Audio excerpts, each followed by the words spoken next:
could I remind everybody that Council's ordinary meetings are open to the public and are also recorded and available for viewing after the meeting to provide access to all community members.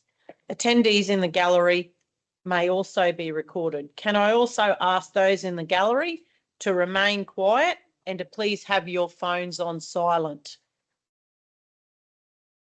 Good morning. Morning. Morning.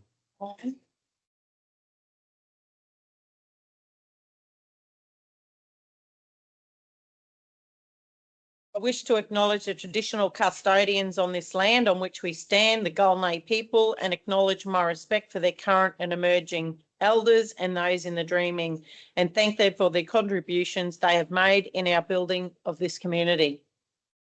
Now I would like to welcome Pastor Rob McGarry from Tully Family Church to conduct the opening prayer. Thanks, Therese. Good morning, everyone. Morning. I'd like to start with scripture from Colossians chapter 3, verse 23.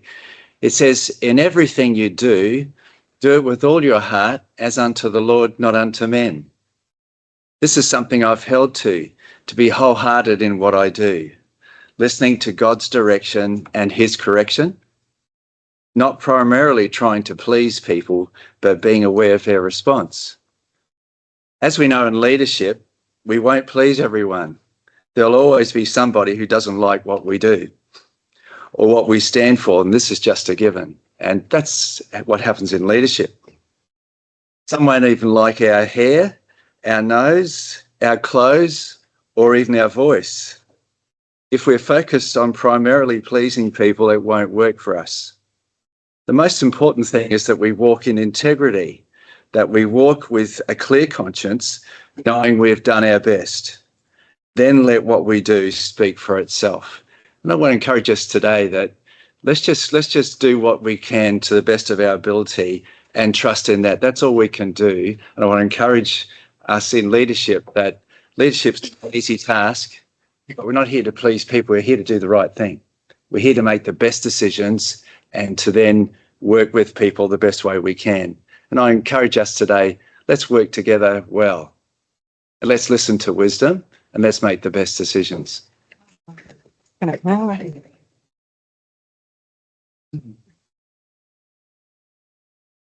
Lord, just thank you that you've called us to each of the positions we're in at this point in time, and we ask for wisdom.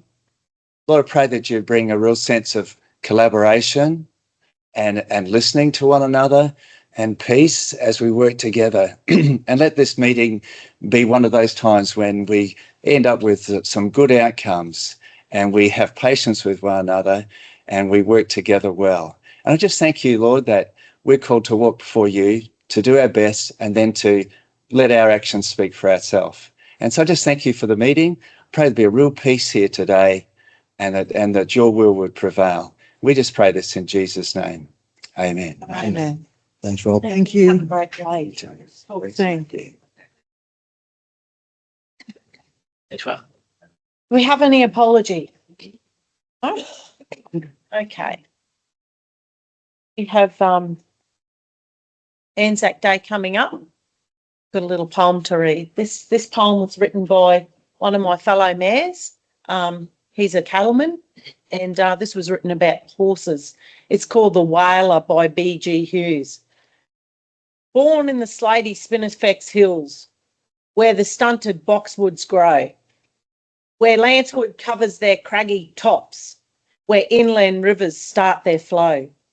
That blood that flowed throughout his veins was rich with the traits of his breed. Game head, keen-eyed and strong shoulders, blessed with pace, pluck and speed. The year was 1914 when a call went out to the nations. Men from all walks put down their tools in factories, on farms and on stations. They answered the call of their country, stood ready, proud and strong, not knowing where they headed, with who and for how long. Somewhere deep in the outback, a young colt was being broken. To quell the fears of his capture, kind words were being spoken. It's a bloody long way from where he was born to the other side of the world, where the drums of war were beating loud, the Southern Cross was being unfurled. His journey was just beginning to travel to the desert sand, to carry hopes of a nation and proud sons of the southern land, to fight the front battle line on fields of foreign soil, stare down the enemy onslaught with bravery, sweat and toil. Those brave horses of Australia who done their country proud, who fought side by side with our allies from land of the long white cloud. Wounded men and horses in a sea of chaos and blood, a scene straight from the bowels of hell, surrounded by mortars and mud. Few know the bond between man and horse on the battlefields of war, and how it scarred their very soul with what they heard and what they saw. These words are here to acknowledge those feats of our equine friend, of how his life got started and how his life did end. Brave to the very bitter end, marked by the silence of the gun, we will always remember them with the setting of the sun. Thank you, Barry, for that. On you, Barry Hughes. Very good. I'll now invite councillors and staff and members of the public. As we approach Anzac Day, we take a moment to honour and remember the service and sacrifice of the men and women who have served and continue to serve our nation in times of war, conflict and peacekeeping.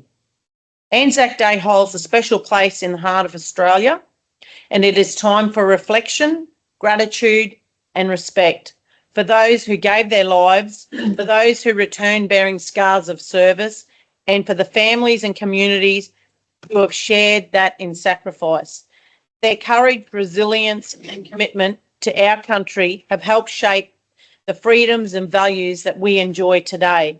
I now ask you all to stand and join us in 1 minute silence.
Lest we forget, please be seated. Don't forget.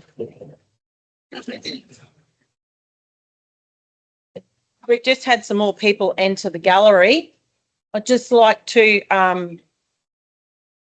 remind you to please remain quiet in the gallery and please have your phones on silent.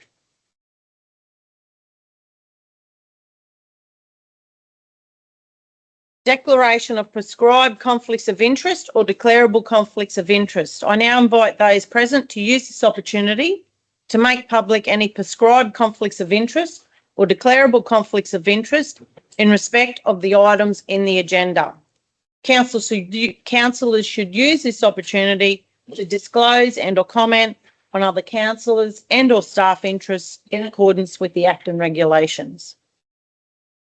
Councillor Chewy. Through the chair, yes, I have a perceived conflict of interest in item 4.1 RADF on the agenda today. In regard to application 2000051, I advised the assessment panel and took no part in the discussion or the decision. I did notify panel members that I am a member of Mission Arts and friends with two of the applicants, but make no personal gain from their applications. The panel was happy for me to be part of the process. It was for the greater good of the whole community, and I contributed to the assessment in the public interest. I will step out for that agenda item. Thank you. Thank you. Are there any more? Councillor. Yes, through the chair, I've got a declarable conflict of interest in item 7.5 and 7.6. The owner of the actual land, not the applicant, is on my register of interest. I'll be leaving these two items at this point in time. I've notified yourself and the CEO prior to this night. So, yeah, thank you. Thank you. Any further? No further? We'll move on to confirmation of the minutes. Minutes from the local government meeting dated 26th of March 2026. Moved by Councillor Jessup. Happy to second. By Councillor Chewy. In favour? Carried, thank you. Any business arising? Business arising, thank you. Receipts of the minutes. We go to 3.1. Youth Advisory Committee held 19th of February 2026. We have turn those minutes. Moving. Councillor Chewy. I'll second. Councillor Turvin. Those in favour? Thank you.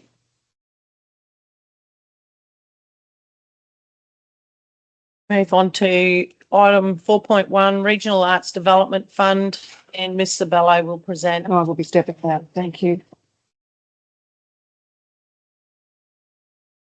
Good morning. Miss Sabello. Good, thank you. That's good. I'm here to present the report for the Regional Arts Development Fund, Round 2, 2025 to 2026, which is a partnership between Queensland Government and Council to support the arts industry. So Round 2 applications opened on the 27th of January 2026 and closed the 13th of March 2026 for arts projects up to $5,000. I refer to Table 1 in the report. We had 13 applications in total, 9 eligible applications and 4 ineligible applications. Applications are assessed by RADF committee members. The panel observed a significant increase in the number of applications received during this funding round, and this grant is oversubscribed. I also refer to Table 2 in the report for the list of eligible applications and project details and recommended amounts requested. I also refer you to Table 3 in the report for the list of the applications that are not recommended for funding. The 4 applicants will be provided feedback regarding the application and reasons why they were unsuccessful. The funding allocation for this round is $33,931.25, with the value of assessed projects for Council's consideration is $33,369.20. The recommendation is that Council approves the Regional Arts Development Fund Assessment Panel recommendations, being the projects listed for Round 2. Applicant, number 1, Mission Beach Community Arts Centre for their project, Mosaic Gazing Balls for the Garden, grant funding recommended $5,000. Applicant number 2, Yvette Rose, auspiced by the Mission Beach Community Arts Centre for their project, Cassary Coast Talent Quest 2026, grant funding recommended of $4,900. Applicant number 3, Curramine Beach Progress Recreation and Sporting Association for their project, Gateway to Curramine Beach Mural, grant funding recommended of $5,000. Applicant number 4, Michelle Larson for the project, Reap to Rainforest, 3 artists, 2 worlds and 1 backyard. Grant funding recommended of $2,580. Applicant number 5, Gumboot Theatre for their project, Dimboola Theatre Restaurant, grant funding recommended of $5,000. Number 6, Innisfail Young Performers Competition Association for their project, 2026 Innisfail Young Performers Competition, grant funding recommended of $3,500. Applicant number 7, Lachlan Collinson for the project Creative Generations 2026 State Schools on Stage. Grant funding recommended of $4,414.20. Applicant number 8, Jitta Art for professional development and mentoring support. Grant funding recommended of $975. Applicant number 9, the Rainforest Schools Parents and Friends Incorporated for their project details. Dang Sunda Artist Resident 2026. Grant funding recommended of $2,000.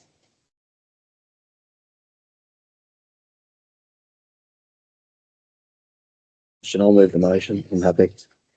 To move? Yep. Thanks, councillor Pervin. Happy to second it, Chair. Oh. Anybody want to talk to or against? Thank you. Oh, sorry, councillor Baines. Thank you, Mayor. Just a couple of questions, if that's all right, Ms Sorbello. And I know Councillor Chewy's not in the room, but these are similar questions that Councillor Chewy may ask.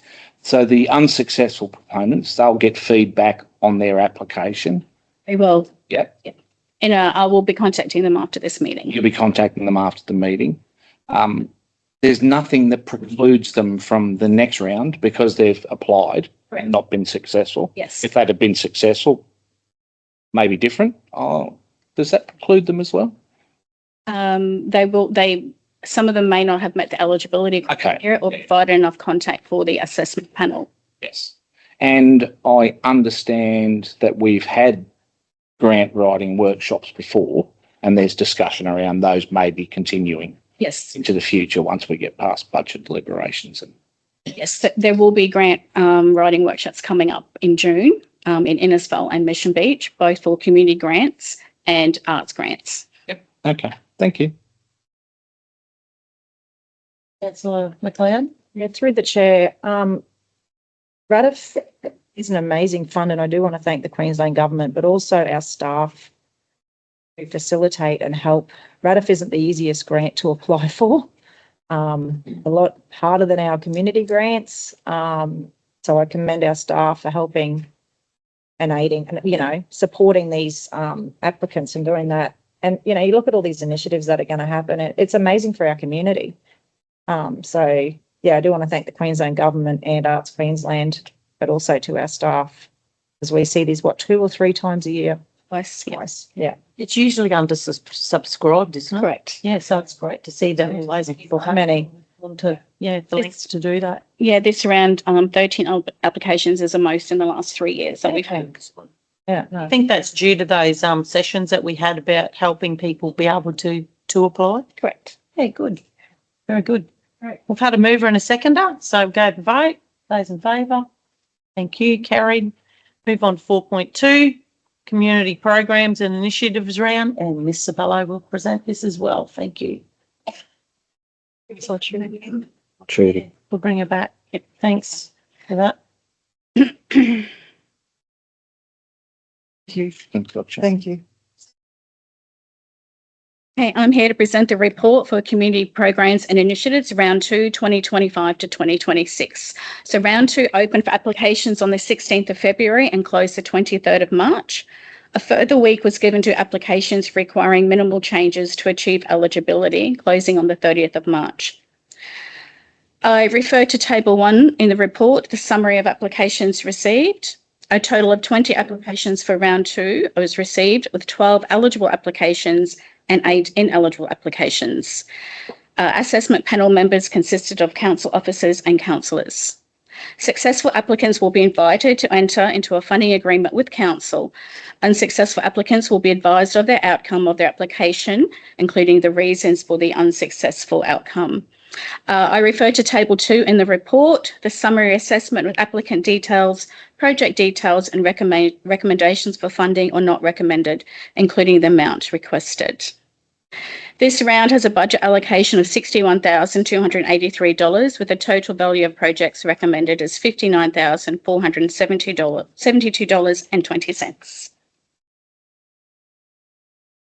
I'll now move on to the recommendation that council endorse the following recommendations of the assessment panels for round 2 of the 2025-2026 community grants and program. Applicant 1, Innisfail and District Historical Society Incorporated for their project Tropical Art Deco Festival. Amount recommended $7,500. Applicant number 2, Innisfail Gem and Allied Craft Club for the Innisfail Gem Festival 2026. The amount recommended is $5,000. Applicant number 3, Cassary Coast Women's Business Network, their project, Cassary Coast Business Bazaar. The amount recommended is $5,000. The Innisfail PCYC for their project, Youth Footwear Project, amount recommended $2,000. Number 5, the Cardwell and District Pickleball Club for their project, Functional Sustainable Seating. The amount recommended $2,448. Applicant 6, Mission Beach Historical Society for their project, Hear Ye, Hear Ye. The amount recommended is $1,328. Applicant number 7, Community for Coastal and Cassary Conservation for their project, Marquee for Community Events. The amount recommended is $1,903. Applicant 8, Global Care, Innisfail Empowered Church for their project, Local Food Relief Initiative. Amount recommended $7,500. Applicant number 9, Gundi State School P&C Association for their project, Shade Sail for the Adventure Playground. Amount recommended $7,500. Catholic School Parents Queensland, Good Counsel College for the awards and graduation event, $5,676. Councillor Chewy. Happy to move that, Madam. Move. Talk to it if I may. Yeah, sure. Yeah, thank you, Ms. Sabello. It's great to see so many successful applicants and from throughout the Cassary Coast as well, which is great, and lots of varied projects and things.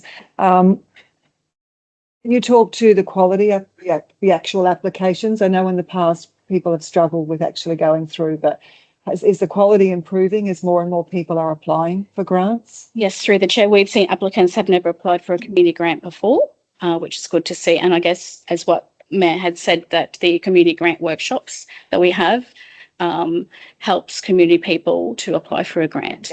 And you probably talked to it before, but I wasn't here. And you did mention that those that were not successful, they're given explanations as to why they're not and can they reapply?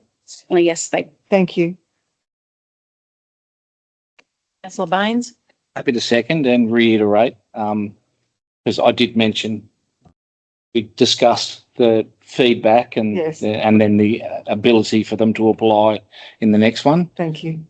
We don't have to thank the Queensland Government for this one. This one's funded internally by ourselves, and I believe that runs out of some of the savings out of the Different. Oh, yeah. Okay, different one. That's the infrastructure one Sure. in particular.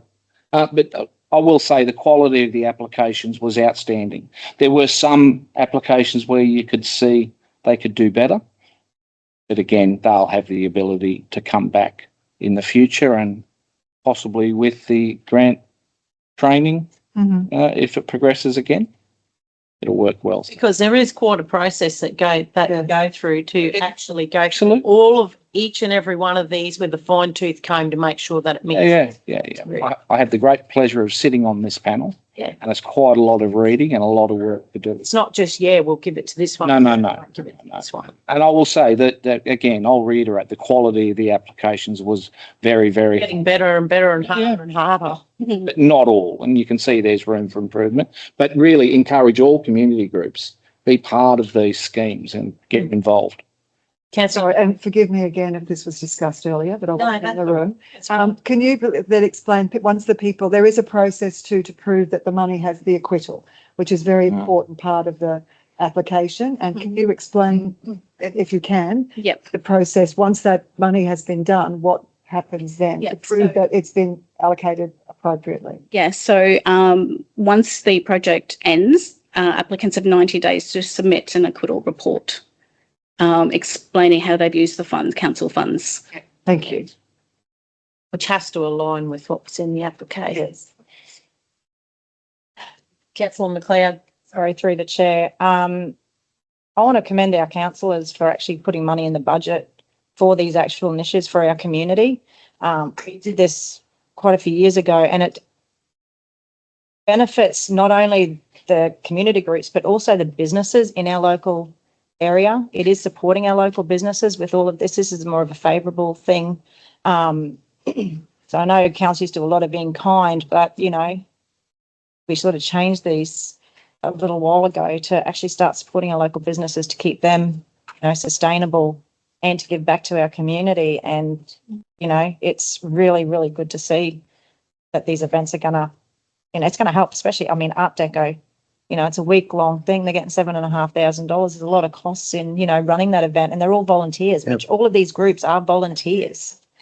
So, every little bit helps. And, thanks to our councillors for seeing this as an asset to our region. You, Councillor Jessup. I firmly agree with Councillor McLeod. The whole idea was that, and part of the criteria is that you use local businesses when you are using those money in your communities. So the acquittal process is also that part of the guidelines as well when we're doing the programs to support them writing these grants. Yeah, through the chair, it's part of your funding agreement that you sign that you must complete your acquittal report within 90 days. So they're made aware of all of that program. So that's great. Good to see. Councillor Pervin. Yeah, just through the chair. So as Councillor McLeod said, a lot of these organisations are run by volunteers, and it's not just a 5-minute process to get from start to finish. Some of these events like the Art Deco Festival, they're a year or two in advance that they're planning for. They fly people in from New Zealand, things like that, just to come here and see what we've got around our region. But it pulls events to actually happen in our region as well. Some of these are for infrastructure like the shade sale, stuff like that. There's quite a few number of events that are actually that benefit from these grants that we put out there. So, yeah, thank you.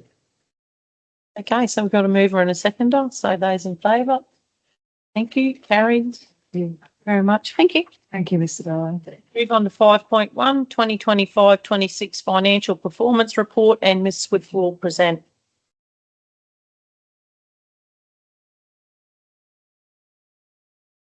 Good morning. Morning. How are you?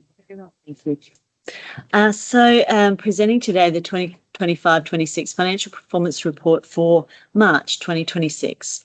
The Chief Executive Officer is required by Section 204, Paragraph 2 of the Local Government Regulation 2012 to present the financial report at a meeting of the local government once per month. The purpose of this report is to promote sound financial management and accountability by presenting the Council's financial performance for the year to date versus budget expectations as at 31st of March 2026. Financial performance highlights include the following. Operational revenue year to date is $108.9 million, with a favourable variance compared to budget of $1.4 million. Operational expenditure year to date is $93 million, with an unfavourable variance compared to budget of $590,000. This results in an operational profit year to date of $15.8 million, with a favourable variance compared to budget expectations of $819,000.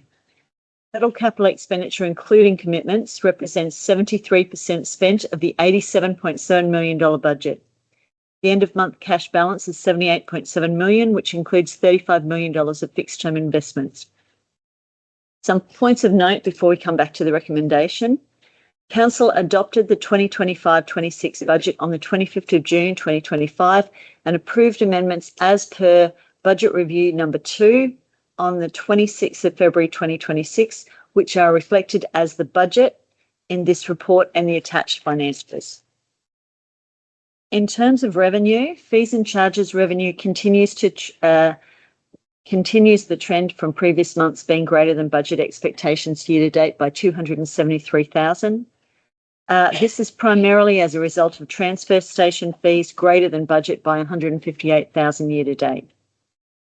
Operating grants and contributions are over budget by $741,000, mostly due to the timing of works, and we've outlined those specific grants and contributions in the report.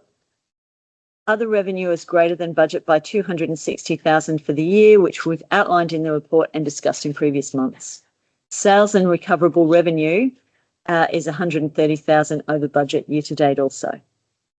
In terms of our expenditure, total employee expenses slightly exceed the budget by $374,000, which is a variance of 1%. and materials and services are under budget by 573,000. This relates mainly to timing for emergent works related contractors, plant hire and other materials. Depreciation is over budget by 692,000, which we have explained previously and is also outlined in the report. Within the capital grant items, capital grant revenue, there are a number of projects showing a variance to year-to-date budget, mostly due to the timing of construction works. The most material variance being Tropical Cyclone Jasper reconstruction of essential public assets, which is mostly related to landslips, being under budget by 3.302 million,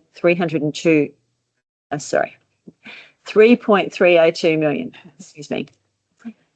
There is a full project listing of capital projects contained within the attachment to this report, with 44.9 million of the total 87.7 million capital budget spent.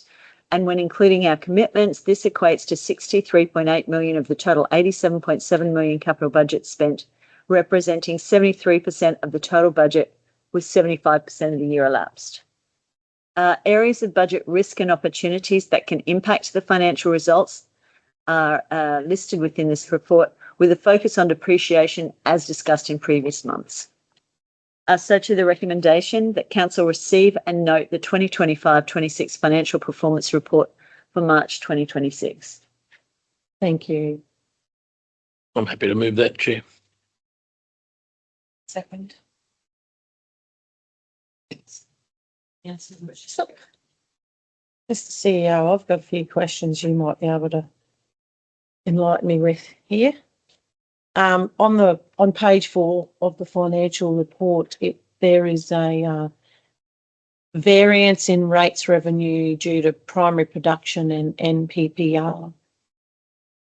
Yeah, look, through the chair, we see positive variance in our residential rates that we have received, but those who relate to a timing issue, the rates had not been paid by the due date.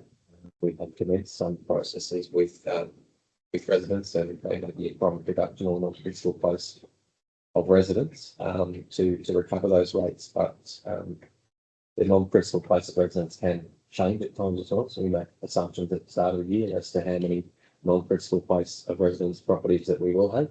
If those properties change over, they may shift to become a higher property. So they may see us under recover, and we see that the residential more than offsets that. So that may be the case here, that we have seen a number of properties move in the last 12 months. Yeah. We may have seen some of those PPR properties convert back to owner occupied. Okay, next one's on page 17, and the Cardwell sand groin. What's happening with that, please?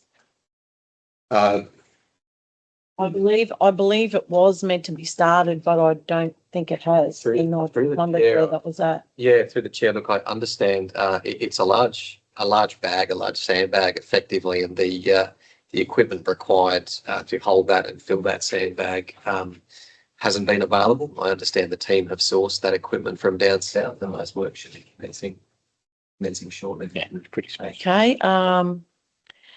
Page 21, Karen Street Esplanade gravel walk path.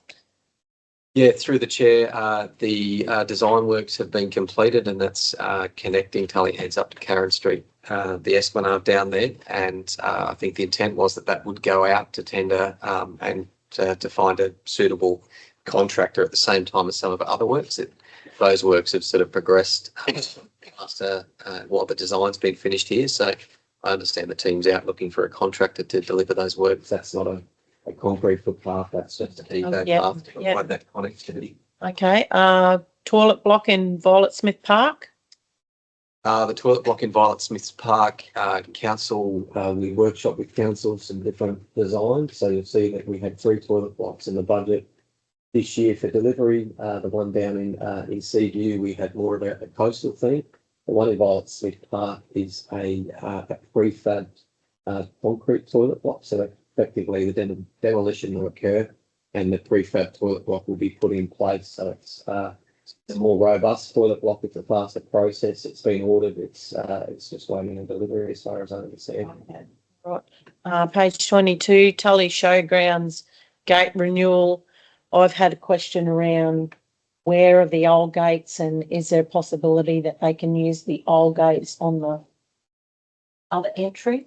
Do we still have those old gates? Through the chair, I have to take that on notice. I understand when we were down there opening the mural that the old gates may be still at our depot. So certainly put someone in contact with the relevant project manager to see whether they can be used. I think we are still seeking to enter into a user agreement with some of the users down there. And obviously once that user agreement is executed, then any of those upgrades or capital works that they are seeking become a little bit easier to facilitate. And the last one here is the hot water service at Mission Beach Pool is listed, but what about the air conditioning?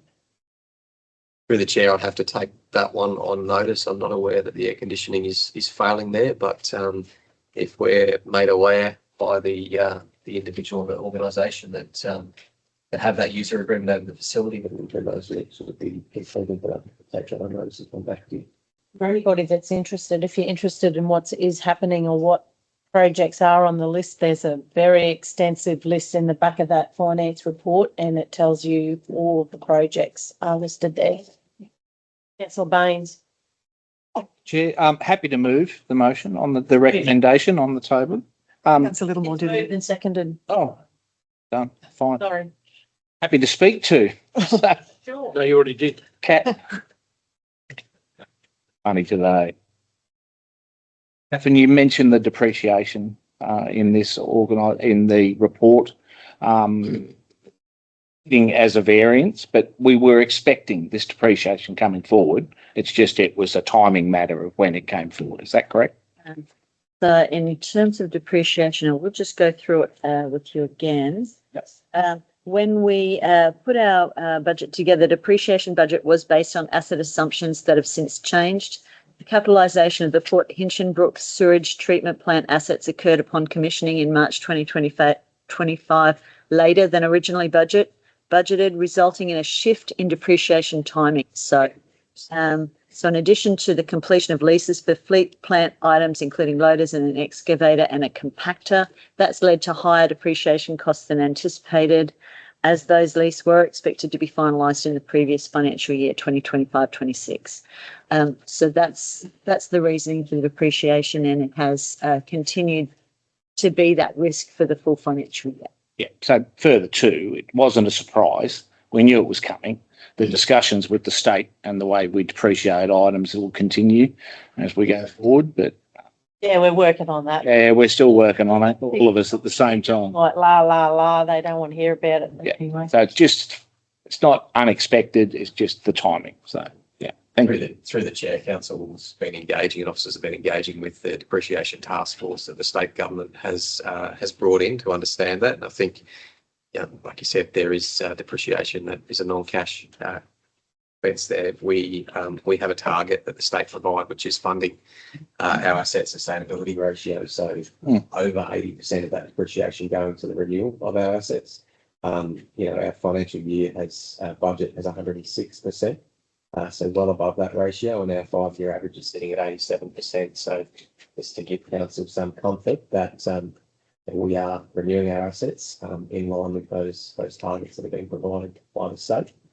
But yeah, that depreciation throughout the year, depending on when we capitalise items and that timing of capitalisation or some of these fleet items which are now being disposed of, and it back up. So Yeah. it's a fairly minor figure in comparison to the total depreciation. It's like a crystal ball trying to figure out exactly when. So Any further comments? So we've had a mover and a seconder, so we'll go to the vote. Favour, thank you. Thank you very much. Thank you, Ms. Swift. I know. 5.2, First one. draft Cassowary Coast Resource Recovery and Waste Strategy. Is Mr Johnson in the room? Yes, Yes, it is. right down the back. Can't see you. Come on up. Yes, please come through. Right your way.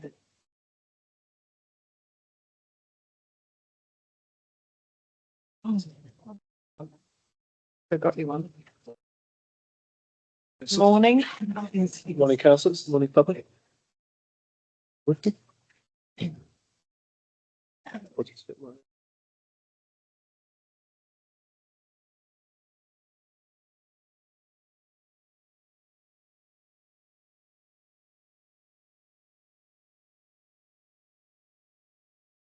while Mr. Johnson brings that up, I'd like to just start talking to the draft Castle Coast Resource Recovery Strategy is a document that covers 2026 to 2030, and it's been developed to provide a clear strategic framework to guide council's focus and decision making in the waste and resource recovery sector in the next 5 years. I think we all understand how quickly the sector is changing, and hence why the document is a 5-year document, not a 10-year document. It's very hard to forecast where this will be at that point. Yeah, I'm happy to lead off.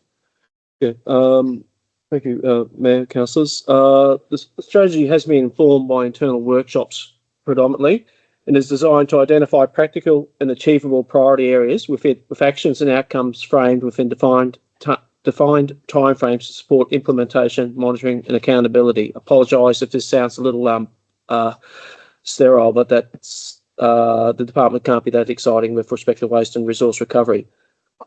The document seeks to move beyond broad, high-level statements and instead establish measurable, focused areas that will assist council in benchmarking process over the life of the strategy. The draft strategy so far has been developed internally within council, and the intention of this presentation is to put this out to the public for comments and feedback on what council sees as a way forward and how that aligns with the public. Following on from the previous meeting of 2 days ago, minor amendments will be made to that document. That document will then be released out to the public for comments, predominantly through the your say element. The report seeks council's endorsement to release the draft Cassowary Coast Resource Recovery and Waste Strategy for 2026-2030 for public comment, following any final formatting and preparation for public exhibition. Happy to take questions on that without notice there. Yes, councillor. Thank you, Mr. Johnson. The Your Say page is obviously the way to do it. Is there any other way that community, because we know that not everybody is able to respond to technology. So is there any other way that we can engage with community to have their thoughts shared? Through the chair, council, I'm happy to have that as residents coming up and making written statements. Sure. Through any of our satellite offices also there, just to make sure that we are not restricting comments and feedback to the digital media. So I'm happy to take all comments in any context which may be delivered. Thank you. Thank you.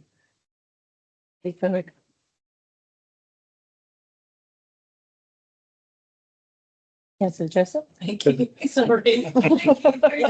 Yeah. So I'm really happy to endorse this. I've read it. I think it's wonderful.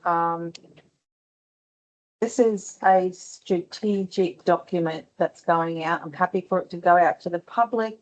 It's to harness economic opportunity, to change the behaviour and how we do it for the people that want to make improvements and do resource recovery.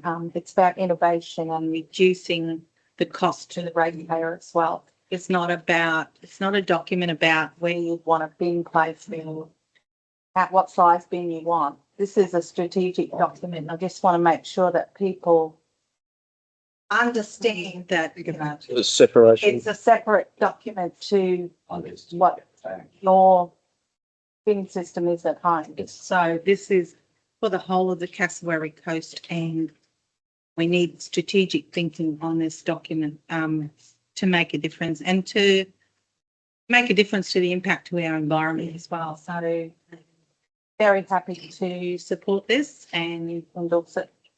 Have you read the recommendation? Sorry. Through the chair, councillor. Appreciate that. With respect to differentiation between the strategy and the public facing document, the mindset we're looking to have that everything that comes through the gate of the Waste Resource Recovery Centre is actually an asset, a resource that we can further utilise. So I hope that answers your question and to the like there. Yeah, it wasn't really a question, it was more like. Yeah. To let the public know that, you know, this is not something you're having to,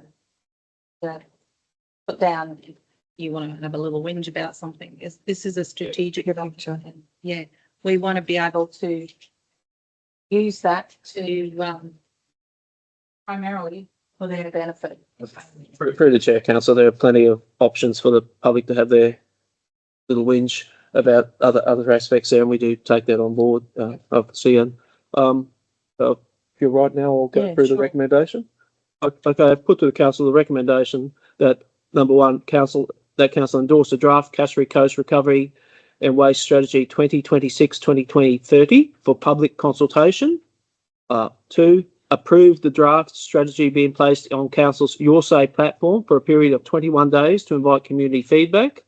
And thirdly, note a report will be provided following the public consultation period, including a summary of submissions for council consideration in finalising the Cassowary Coast Recovery and Waste Strategy 2026-2030.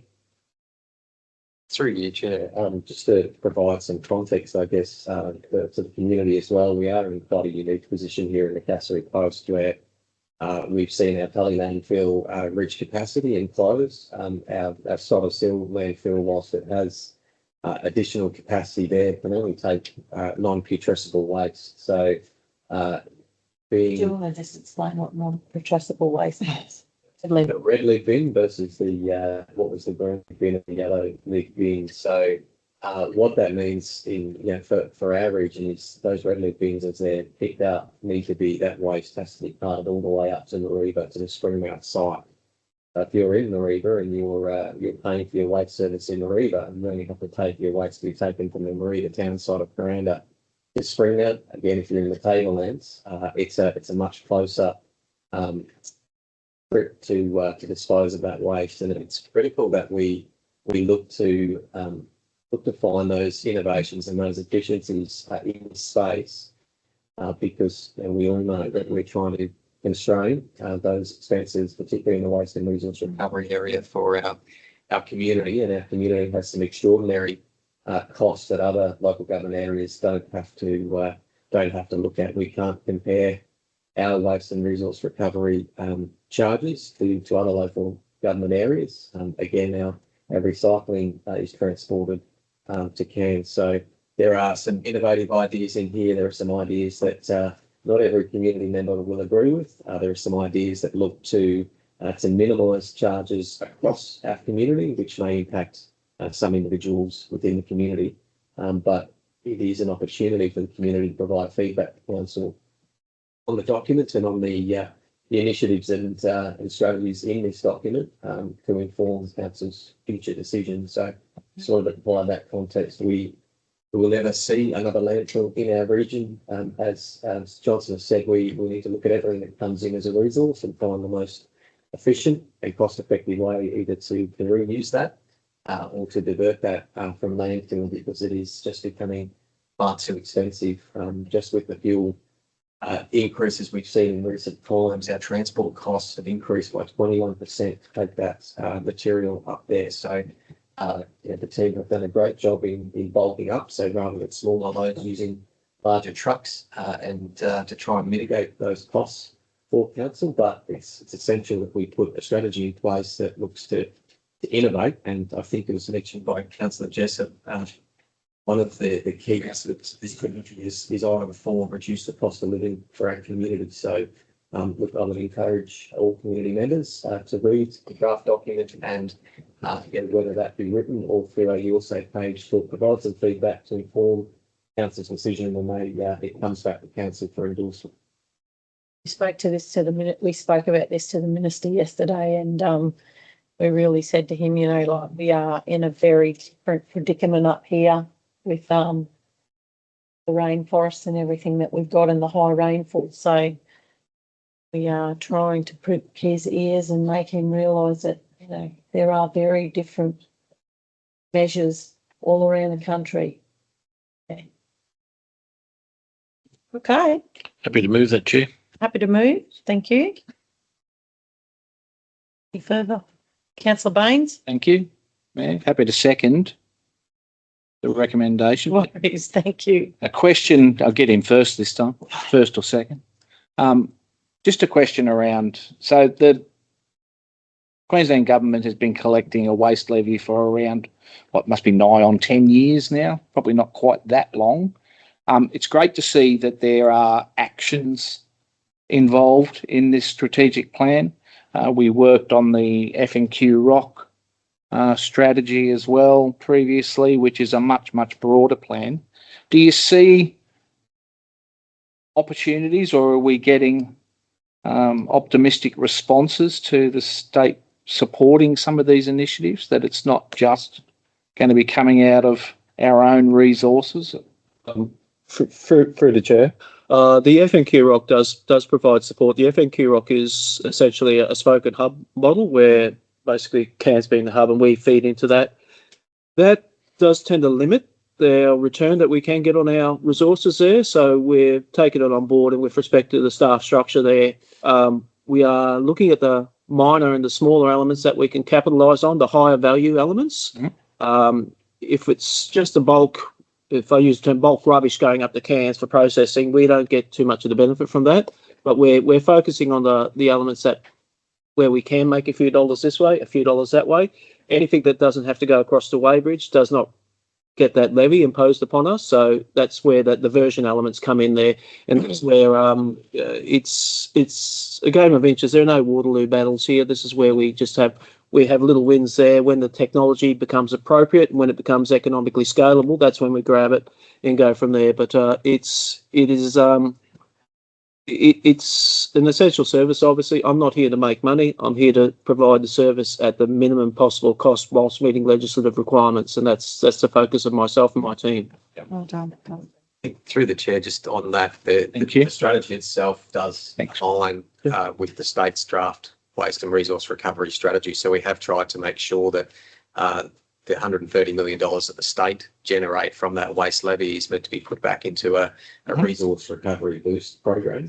And any projects that come out of the strategy, we've made sure that they directly align or can directly align with that state strategy. So if there's alignment there between what the state's looking to achieve and what council have got in their strategy, and you'll see that our draft strategy is built around 5 strategic focus areas that directly align with the state strategy, so we can find those connections. I think, as Mr. Johnson said, I don't think we agree anymore that the F&Q Rock strategy, we're not bespoke. There are certain aspects that we should be the hub. We've got trucks coming back from Ramondas empty. We can bring material here. We need to identify what that is, and we need to continue to work with F&Q Rock and in industry to trial some of these innovative processes that could mean that we could actually become a hub ourselves for some of these products, and the Cass-Free Coast leading the way in that space. Yep. And the legislative requirements, they're supposed to be lifting the red tape, but I don't see that red tape being lifted anytime soon. However, they are putting out different funding buckets for if you want to be innovative about the way you do, say, we spoke about pyrolysis trials and stuff like that. So there are new buckets coming out, but then they take away the levy. So it's cat and mouse, and it's we'll give you this, but we're going to take this away. So at the end, we just got to be careful how we play the game, I guess. Absolutely, and again, thank you for that, because it is a bit of a game, and unfortunately, when they build hub and spoke models, the hubs generally become large voting bases. And they may disregard the advantage that another area could provide to them. So it's great that we're working on that. You've mentioned it in the strategy, which is good. We're working towards some of these different trials. We know we're sitting at the best road up the hill. No, but we just got to be mindful of the cost shifting, because they just keep pushing back on local government. It's like, well, you're the ones making up all the rules here, and you're just choking us to death. Yeah, I understand. All right, thank you. Appreciate that. Any further comments? Got a mover and a seconder? Those in favour? Carried, thank you. Thank you, Mr. Johnson. Thank you, Mayor. We move to 5.3, policy review. Ms. Kerr.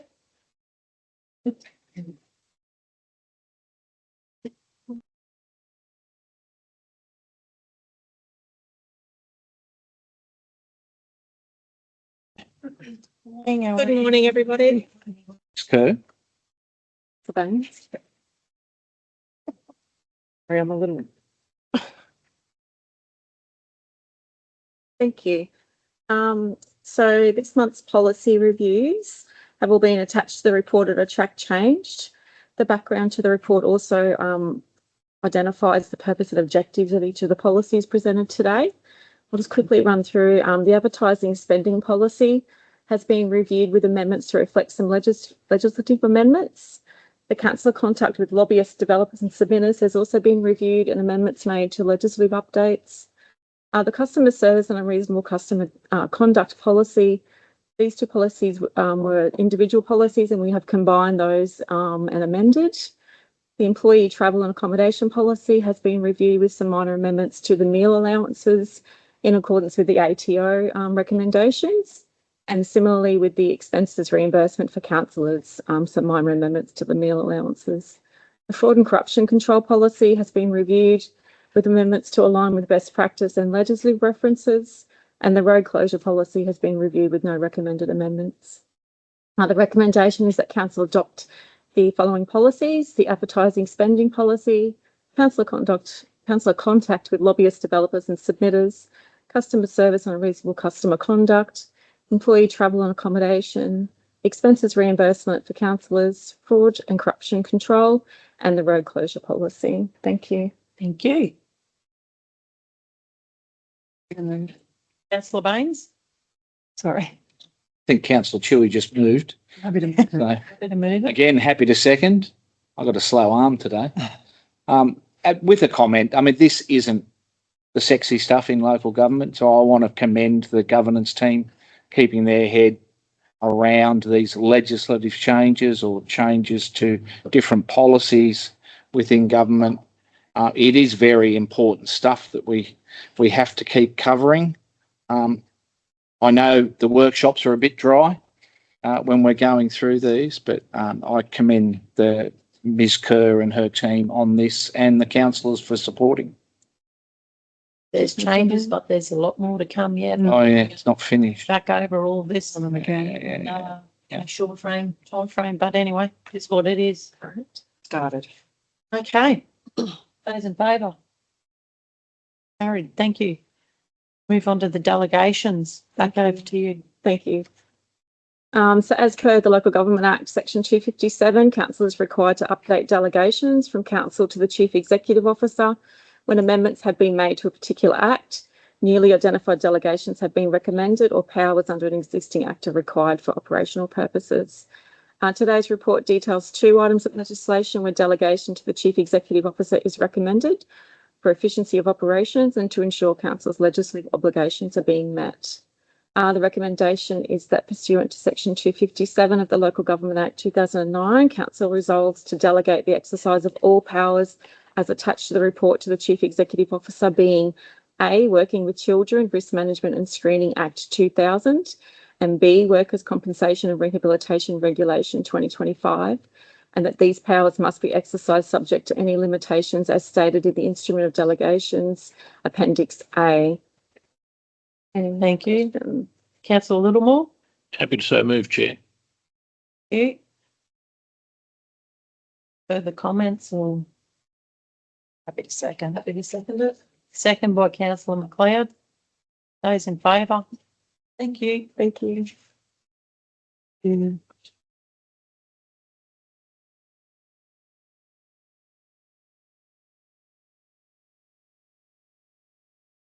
Yeah, no worries. Thank you. We move on to 5.5, the operational plan 2025-26, and Mr. Graffin will present. Thank you. Through you, Chair, Council adopted its 25-26 operational plan on the 25th of June 2025. And as you're all aware, the operational plan outlines the activities undertaken during the 25-26 financial year, which contribute to the achievement of the strategies outlined in the corporate plan. There are 85 initiatives that have been identified. 36 of these are on track. 28 initiatives have now been completed, and 18 have just been highlighted that we're monitoring at the moment. I just wanted to touch base on a couple of the initiatives in the operational plan, and happy to take any questions on that afterwards. But Just wanted to touch on item 24, which is seek funding for the stage upgrade of Bowen Street in Cardinal. And just make comment that the mayor and officers have done some direct consultation in Bowen Street. We're aware that the original design was a $67 million project, which we were seeking funding for. It appears following that consultation that design can be renewed and reviewed, and it will focus on some of the key themes that were surface condition, truck parking between St Albans and Liverpool Street, the number of trucks using urban streets, ponding water, and taking longer to dissipate, pedestrian safety, general appearance, and intersection safety. So we're hopeful that we can bring that revised design back for some community feedback, and that becomes a more manageable project to fund. And we're not again seeking $6 to $7 million for that project, and it's a challenging road to find funding that will align. It's not a commodity route. It doesn't attract any kids funding. There have been some challenges on that road, so just that is progressing, and we hope to have a better resolution there. Just wanted to touch on 25 as well. So this was to undertake a review through market testing to compare efficiencies between unit rates and hourly rates for grading and roadside vegetation. So council have now adopted a preferred supplier arrangement, which should be used for the first time in an item later today that looks at a betterment project, and also for the roadside slushing, where a contract's been awarded for roadside slushing to commence, should be commencing very shortly in the middle of April. So that'll come back to evaluate with council as we move forward. 26 was TC Jasper associated flooding betterment. So pleased to say, whilst that's being monitored at the moment, that is coming for council consideration later today. That's looking at the upgrade of unsealed roads, and as a council, there's been a real shift in this space in recent times with upgrades to Blackman Road recently, but this will see upgrades to Granadella, Jubilee and Scoogall Road should council endorse the recommendation. That's coming later today. The annual boat ramp maintenance, so they've been published. The team has got a boat ramp maintenance program in place now. We have seen a significant reduction in slip, strips and falls in boat ramps, complaints in that space since that has, and that's available and published on council's website. The water team working hard. We have already delivered over 3,000 metres of water main renewals under item 33 for this region. We're all aware that our ageing water assets, we're running slightly behind with our asset consumption ratio there. The team have been working really hard, and we were lucky enough to secure about $11 million of WISER funding to accelerate our renewal program, and that renewal program reduces mains breaks, reduces disruption to service for our residents. So the team have been doing some great work in that space.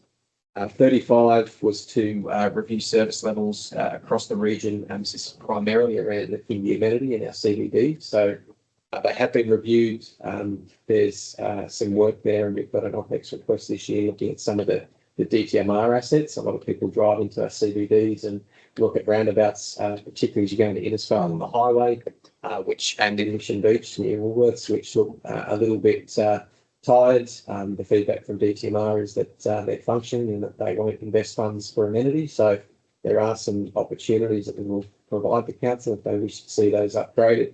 And the team's done a lot of work and had a capital request as well for some cleaning equipment for the footpaths. So we all know that high pressure cleaning of footpaths manually is a slow job. It's disruptive for the businesses in those areas. So the team have done some great trials. I think councillors saw one of the trials with a scrubbing machine.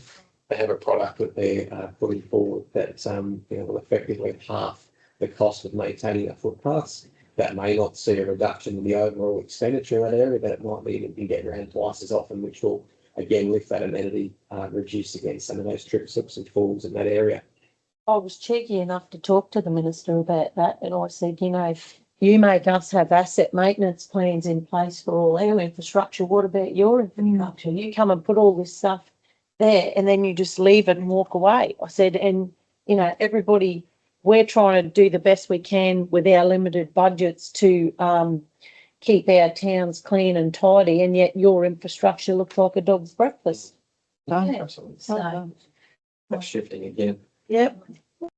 Through the chair, touch on item 37. This is an exciting project, the Illuminate project for both through this first phase for Tully and for Innisfail. So those Tully residents, the Banning Park will look very different with fairy lights in the tree closest to Butler Street, and there'll be significant upgrade to the arc lights on the other two trees there, and quite a number of trees, including those in Anzac Park in Innisfail, where we'll see those fairy lights.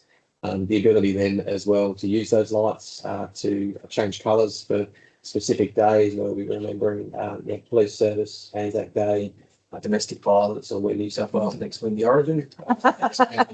Yeah. 2043. Item 51, the regional flood model. So this is a category D DRFA funded project where we're doing a renewal of the hydraulic and hydrologic models for key catchments and using data and best practice methods. So we're currently asking the community to help inform that process. Can you elaborate what we were talking about this morning about that flood modelling? Because people are afraid to actually make a comment or provide feedback because they think that it's going to interfere with their insurances. Yeah, look through the chair.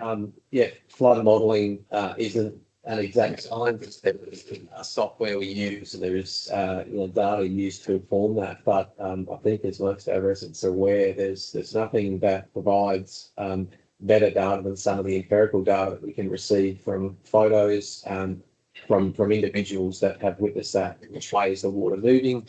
Where is it coming from? Where are they seeing that water throttling back? So there is some concern because these models are publicly available. People doing due diligence look at these models when they're purchasing property to understand flood risks. These only provide a potential risk of flooding, but they also these models will certainly help inform council with any mitigation or projects to minimise and mitigate flood modelling. Probably need to highlight it's not about looking at the specific RL of any property. It's about the broader modelling. So we're not focusing in on properties. It's modelling those catchments, and like I said, looking at the hydrologic and hydraulic models for those catchments. So encourage people to engage in that process so we can understand where those areas of focus need to be and where we need to focus efforts around any mitigation or upgrades of infrastructure. 56. We're on monitor, but we've just seen that waste and resource recovery strategy has been endorsed to go out for community consultation. Instead of a really key strategy for council moving forward. It is one of our largest expenses is maintaining and managing waste in a really challenging environment. The work tropics. So that one has progressed. I've only got two more. So 57 community engagement activities being delivered. So I'm pleased to say the mayor and the councillor Jessup were there the other day where we had a load of recycling waste put out on the floor for us to have a look at.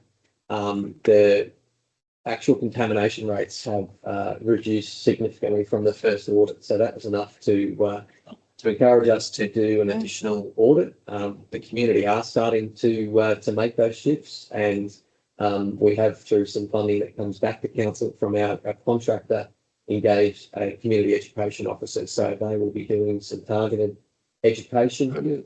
Most members, when you're notified that your bin hasn't been picked up through contamination, the JJ's trucks have cameras on there. The camera looks at the bin on the side of the road. It looks at the hopper when it goes in, and look, our largest area of contamination still sits around bagged waste. So if you're putting your recycling into a bagged container within the house and then bagging that up and putting it in, you're doing the right thing in separating that waste, but the fact that it's in a plastic bag is the contamination, and that effect is being wasted. So just to encourage, if we could stop one thing, bagging recycled waste would have the most significant impact on reducing that contamination in that area.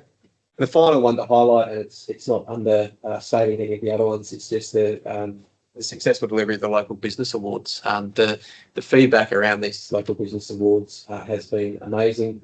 It's great to see local business recognised, and it's great to see people celebrating some of the great local businesses we have. We have over 3,200 small to medium enterprises in the region, and they're doing some great things. And encourage people to be involved in the process, and looking forward to the awards coming through. Just before I finish, there are 3 initiatives there that we're just requesting some amendments. So one's around the community safety plan. So that plan we haven't got budget for at the moment. We are looking to start some consultation using internal resources. We know that our community scorecard identified in Innisfail that community safety was the highest priority up there. And whilst there's been a number of initiatives undertaken, we want to go out to the community and really start to drill in and understand through that plan what that looks like. So we're just saying that we'll start the consultation, but likely the delivery of that plan will be included in the 26-27 operational plan. Unfortunately, QPS are not extending their, so they've got a community safety champions program that they're implementing to replace the old neighbourhood watch. They're trialling that at the moment in Cairns. We were hopeful that they would extend that down to the Cassidy Coast. They're still trying to work through that process in Cairns, so that advises us that they're not extending that to the Cassidy Coast at this stage. So we'll continue to advocate for that community safety champions program to be implemented down here.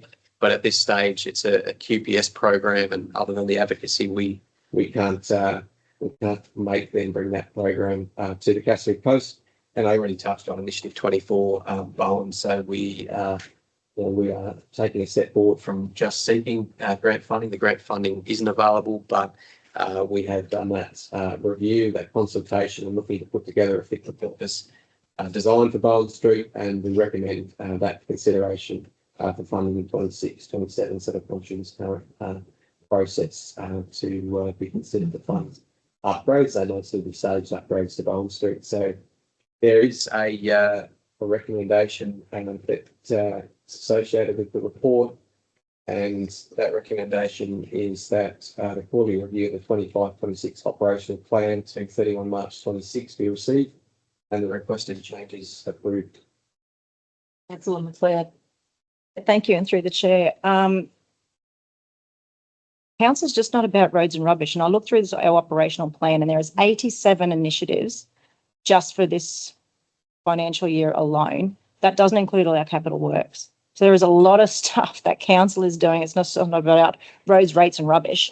And yeah, it's good to see that we are tracking very well on our operational plan, but I do really want to highlight our local business awards. This has been a long time coming. I think it's been quite a few years. I think I might have been in my teens when the last one. I don't remember. But I do want to congratulate. Look, People's Choice Awards is open at the moment. If you can, get on and vote. We've got 5 businesses that have made our top 5 finalists. So we've got the Tinny Shack, Mission Beach Dive Adventure, Ham Manor Innisfail, The Pocket, and the Shed Gym Muscle and Fitness. Please get on, vote for your favourite. Like I said, this has been a very long time coming, and I congratulate every nominee that has been nominated, and look forward to the awards night on Friday the 15th of May, celebrating, honestly, our businesses which keep our local economy going and our community groups viable, because without their donations, our community groups would not be sustainable. So thank you. Oh, and I'll move that, please. Councillor Jessup. I'm happy to second, just reiterating what you were going to say. What you have said. So yeah, on policy. Thing is, if you add on what's on the operational plan and what's in the back of the financial plan in that list, that's a pretty extensive list of jobs that are underway. For a very small council. Yeah. Okay. Councillor Baines. Thank you, Chair. You brought this. It's arrived. Jesus. And look, it's probably off topic, but you brought it up already about residents being concerned about the survey. You happy for me to talk to that? Yeah, absolutely. Yep. I think it's very important. Community needs to get involved in these sort of surveys.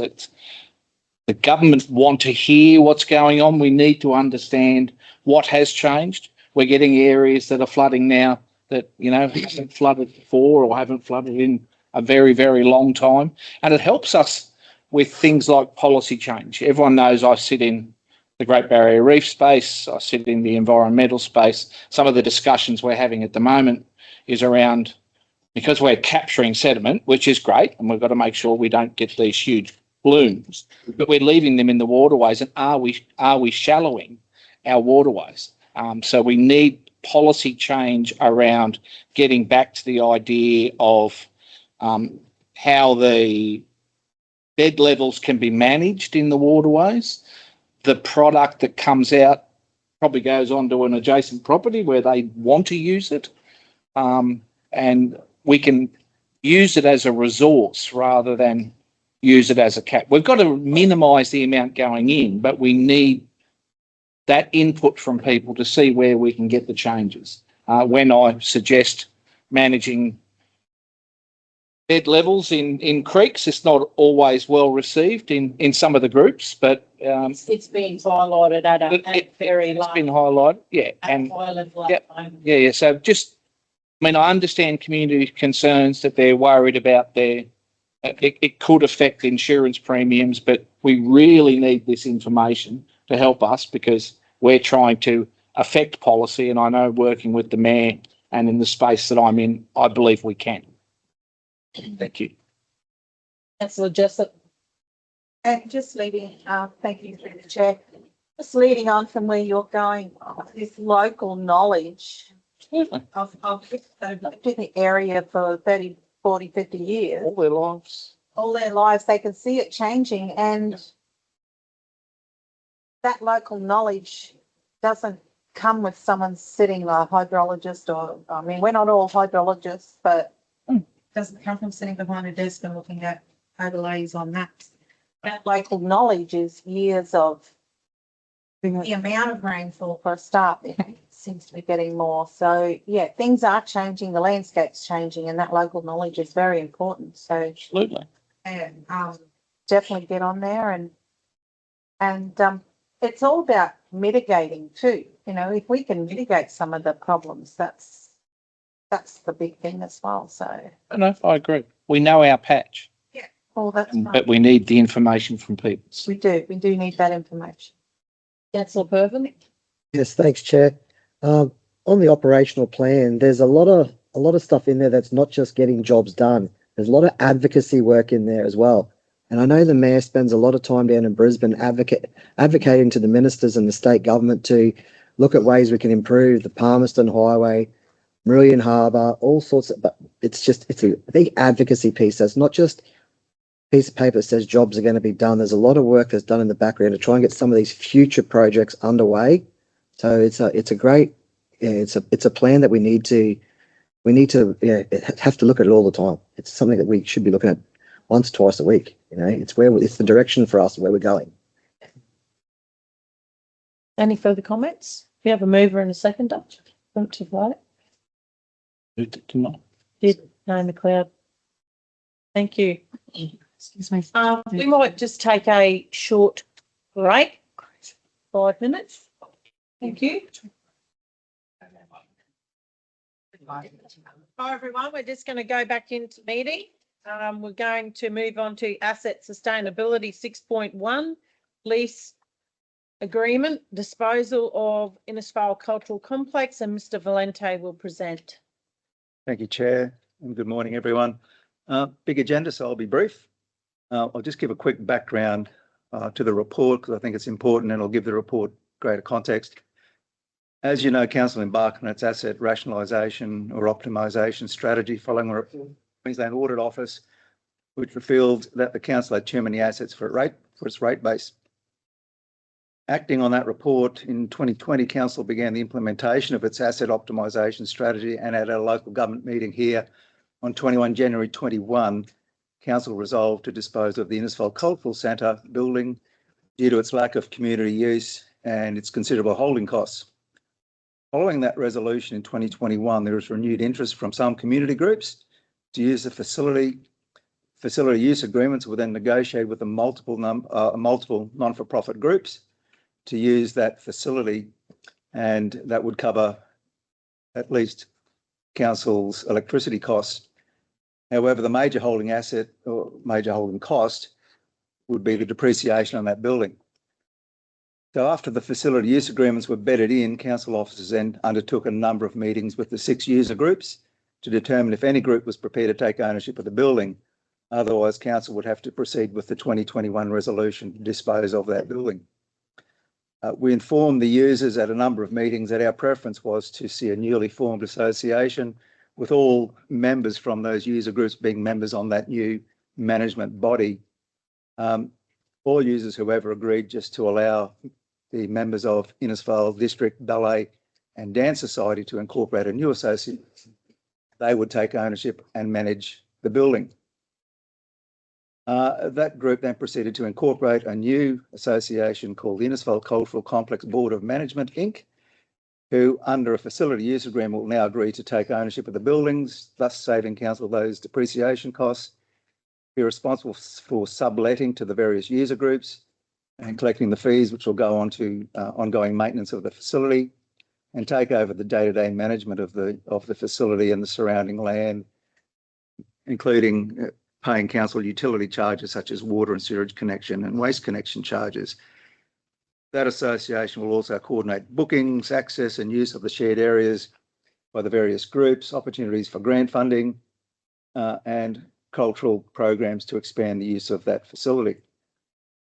The total revenue and cost savings to council are in the report and total a net amount of $24,308 per annum. This excellent example of how council and community groups have been able to work together to revitalise and preserve a community facility to the benefit of both council and the community groups. I wish to thank all the representatives of the various user groups for their involvement in the cooperation, and especially representatives of the Innisfail District Ballet and Dance Society for agreeing to take over the ownership and management of that facility. Let's quickly go through the executive summary. This report recommends rescinding the part of the resolution LG 0904 from 21 January 21, which supported the disposal of the Innisfail Cultural Centre. This report also considers the transfer of assets and development of a facility use agreement to the newly formed incorporated association to manage that centre. Pursuant to section 227 of the local government regulation, council cannot enter into a valuable non-current asset contract without first going to public tender or auction unless it falls under one of the exceptions in Division 4 of the regulations. A valuable non-current asset contract includes a disposal of land by a lease. The agreement is not a lease. However, it also covers the disposal of another asset which has a value equal to or greater than the limit set by council under its policy, which is $7,000. So we require a resolution for that purpose. The exception requires a resolution for council to adopt that exception. So the grant of the agreement will be to Innisfail, got a long name, Innisfail Cultural Complex Board of Management Incorporated for that agreement for that space. They are a newly formed not-for-profit association and they qualify as a community organisation under the local government regulations I just mentioned. They've met all the criteria for the grant of an agreement also under our community use of assets policy. The recommendation we seek is that council rescind part of resolution number LG 0904 as per item 5.2 of the asset rationalisation process for the initial rationalisation recommendation for part which supported the rationalisation of the Innisfail Cultural Centre for disposal. So we're rescinding that part of that earlier resolution. 2, apply the exception contained in 2361B2 of the local government regulation to grant a facility use agreement to Innisfail Cultural Complex Board of Management, Inc. as a community organisation, which agreement will contain the following key terms. The facility is the Innisfail Cultural Centre at 6 River Avenue, which is part of a new subdivision of Lot 5 on Plan SP 351969. The term of the agreement is 5 years. The fee will be $2,326.22. There are no outgoings. That fee covers estimated contribution to council rates and utility charges. Permitted uses for community group storage, meetings, social, recreation and community activities and associated and ancillary uses. Ownership of the improvements will be transferred by council to that user group and it will have all right, title and interest in those improvements on the land, being that building, not the land itself. 3, authorise the CEO to execute a facility use agreement on behalf of council. 4, authorise the CEO to take all necessary steps to ensure ongoing compliance with the terms and conditions of that facility use agreement. Did you take any questions? Councillor Purple. Yes, thanks, Chair. This is really, really good. I remember back when this first started, this was a well underutilized building that had, I think, literally 2 user groups. We've got 4 groups, another 2 parties that are party to it now.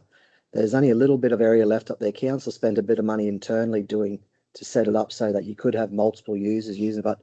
And this is really good to see. It's hard to get volunteers these days to even take things on, but to see the dancing school who weren't even a part of this initially, you know, step up, they've taken it on, they're going to run the whole situation there now, which it's like, just looking at it now, you know, you've got a meeting room there. I think Feast of the Senses were originally in the old fishing club down the riverbank.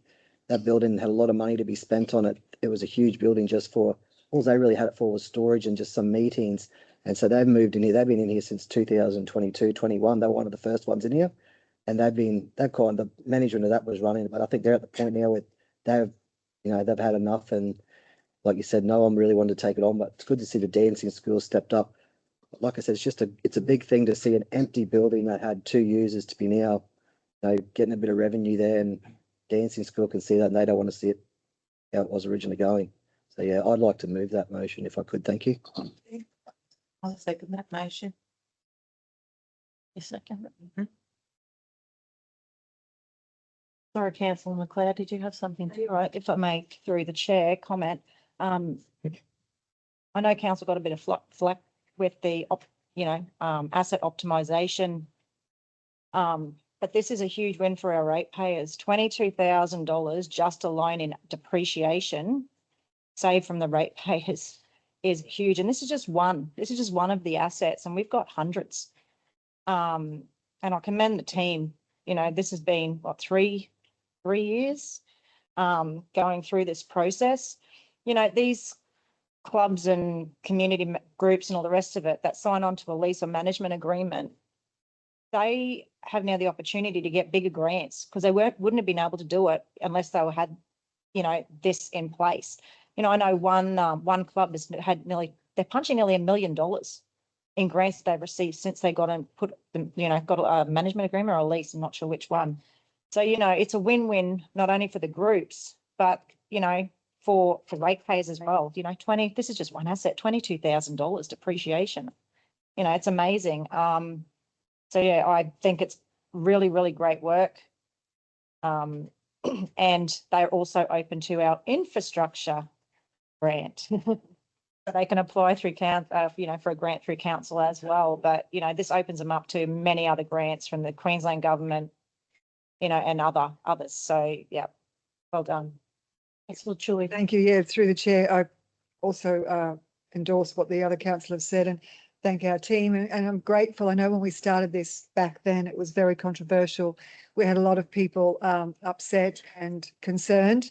I think we've had positive outcomes. I look at other councils now that are going through it and they are at the prickly end, and I hope that they can work their way through to the outcomes that we have achieved, because I believe, yeah, it is much better. These buildings that were sitting doing nothing that we collectively were paying for are now being used, utilised, engaging community, engaging our youth and moving forward in a very positive direction. So I think it's a great outcome for the user groups, for community and for the, as you say, the ratepayers. And thank you to our team who have done the hard yards and getting those documents signed. So well done and thank you. So I think to add to that, I think it's very important that people understand that the Queensland Treasury Corporation are watching over everything that we do, and it's not just us, it's every single council. And when they see that we've got too many assets and we're not managing them, they come down with the hammer. So what has been done here has been a great initiative, and it's definitely paid off for the whole of the Cassowary Coast Regional Council. So any further comments? Through the chair, if I might, just for the benefit of people here, those depreciation savings are just not going into consolidated revenue. I'd like to thank council for helping us establish that infrastructure grant. So clubs now, like you said, have a fund that they can apply for to help them manage these facilities that they're taking back. So I think thank council for helping us establish that infrastructure grant. It's been very useful. Very good. Any further comments? Far be it from me. I'll throw a comment at the end. Thank you, Chair. Well, no, I just want to agree with the sentiments. It's very important. It's great to see these multi-use agreements coming forward. Yes. You know, which we're getting people there. Everyone struggles in small service groups nowadays. I'm a member of a small service group in town that seems to be getting smaller and smaller, and the average age is about 80 something.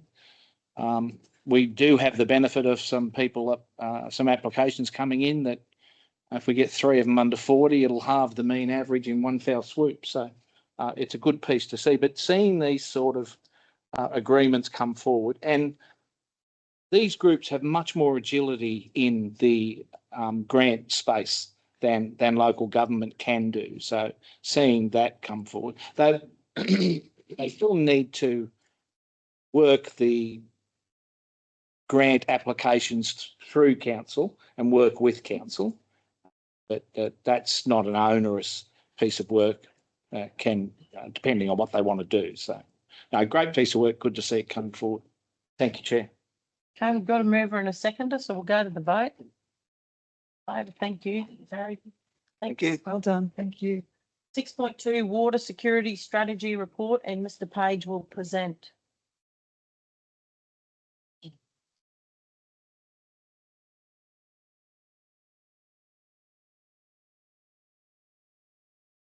Morning. Morning. There you go. Mayor, CEO, councillor, and members of the public. Defrost yourself. All good, thank you. So today I'm presenting a report on the water security strategy. So council engaged AREP to deliver the Cassowary Coast Water Security Consultancy in late 2025. The main objective for this project was to progress the recommendations of the urban water security assessments to develop a robust water security strategy for councils' local urban water supply schemes and the communities that they serve. This strategy advanced the proposed actions from the urban water security assessments in alignment with council's existing strategies to strengthen water security for the region. This was achieved through the development of a practical and cost-effective water security strategy that discusses drought response considerations and contingency options. Bit of background. The strategy built upon previous work undertaken to address water security within council's water supply schemes. These assessments, which were undertaken by both council and the Department of Local Government, Water and Volunteers, explored existing and projected water demands across the 4 schemes through to the 2050 design horizon. The assessment also acknowledged that more stress will be placed on the schemes if population growth occurs faster than the low growth rate that was adopted. It therefore recommended alternative contingency supplies be investigated to protect the water security of the region. The water security strategy discusses multiple options available to council to address water security in relation to reliability and resilience for each of its schemes. A multi-criteria analysis was carried out on each option to enable a preferred option list to be generated. As part of the strategy, a 10-year capital expenditure plan has been developed and is included in the documentation.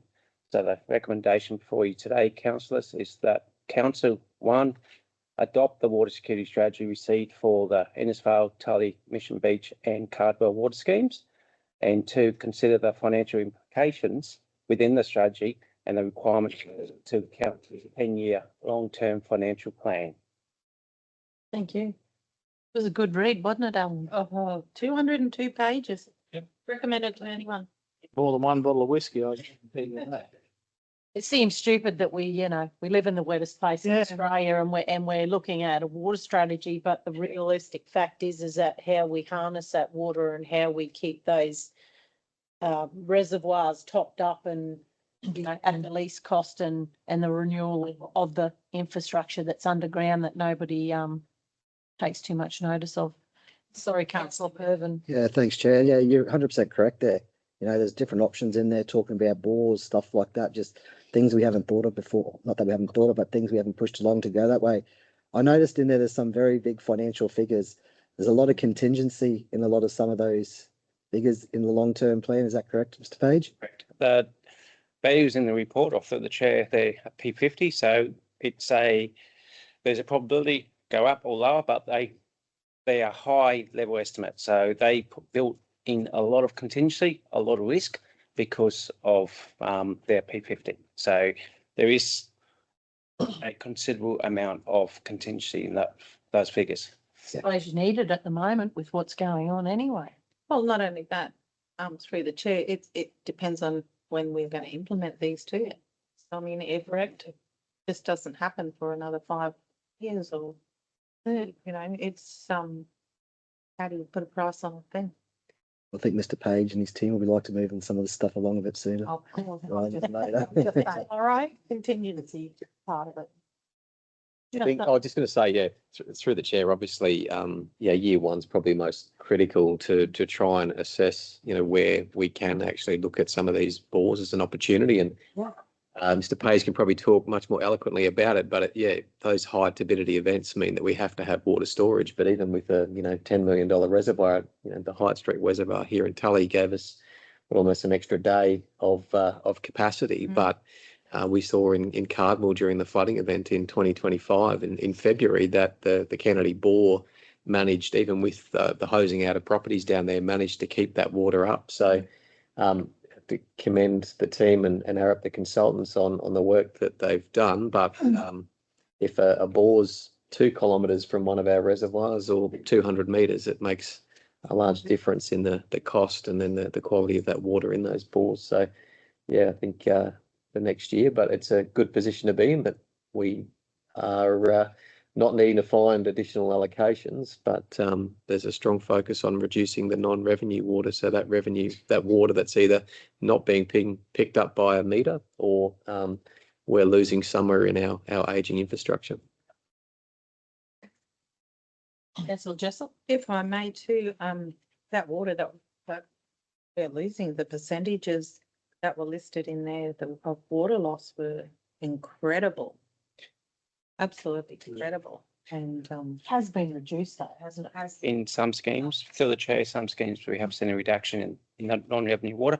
But as the CEO stated, we have a aging infrastructure of 830 kilometres of pipework that we have to maintain and replace, and it's not cheap.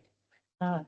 Through the chair, we've got a water leak in Etheridge. It's a bit easier to find the green space for any other leaks. It's a little bit harder to narrow down, but I think that's the benefit where you look at the cost of, a bore, or you look at the cost of additional reservoir, investing money into, putting some additional meters in so we can narrow down where the water loss is. We know what's coming out of, coming into the scheme, and we've got the smart meters now. We know what's coming at the end. And that was we can, great implementation. some sub meters in between allows the team. So there's some positives there that investment in sub meters can identify, and we can start to prioritise. So through the chair, this document will be on our website as well if people do want to have a look through. And Correct. Yeah. Through the chair, yes, that is correct, Councillor. Yeah. Wonderful, thank you. Happy to. Councillor. Yes. Through the chair, Sorry. no, you're right. Just to follow on from that, we're talking about the pipes under the ground that people do not see. So that aging infrastructure, we've got some that's nearly 80 years old. The chair, that is correct. Yes. Yeah. So, and they're not cheap to replace. I think it's a kilometre. 1 kilometre is $500,000. So the chair would be probably close more to 3/4 now with There you go. we've seen recent 35% increase in cost for pipework. Actually, yes. So that's gone up. Huge. So when you turn your tap, business. it's just not a matter of you turn the tap on, it just magically appears. There is a lot of stuff that takes to get that water from your tap, from where it comes from. And, yes, we do live in the wettest place in the country, but you just can't take it from the sky unless you have a rainwater tank. But, you know, there's a lot of infrastructure at a huge cost. So just want to highlight that. Okay. But where roads, rates and rubbish. Well, I've had it moved. Somebody want to second it? Councillor Littlemore? Those in favour? Carried, thank you. Thank you. Thank you. Thank you. Jay. You too. Road verge maintenance policy, Mr Slattery.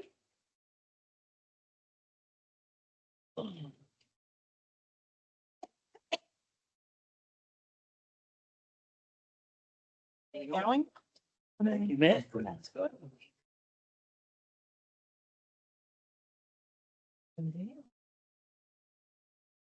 Thank you. This report presents the findings of the 12-month review of Council's road verge maintenance policy, drawing on customer request data and frontline service delivery records. Overall, the policy is operating effectively and is achieving its intended outcomes. Transition of maintenance responsibilities to adjacent landowners has improved clarity, reduced unnecessary service requests, and enabled more efficient allocation of council resources. The majority of customer inquiries are now resolved at the initial point of contact, demonstrating strong internal understanding and consistent application of the policy.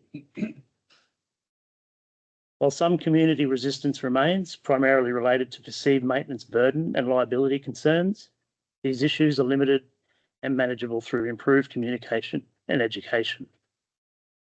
The report recommends maintaining the current policy settings, supported by minor operational improvements to enhance data collection and public awareness. The improvements include formalised frontline logging, introducing a simplified reason code within the customer service system to capture verge-related inquiries.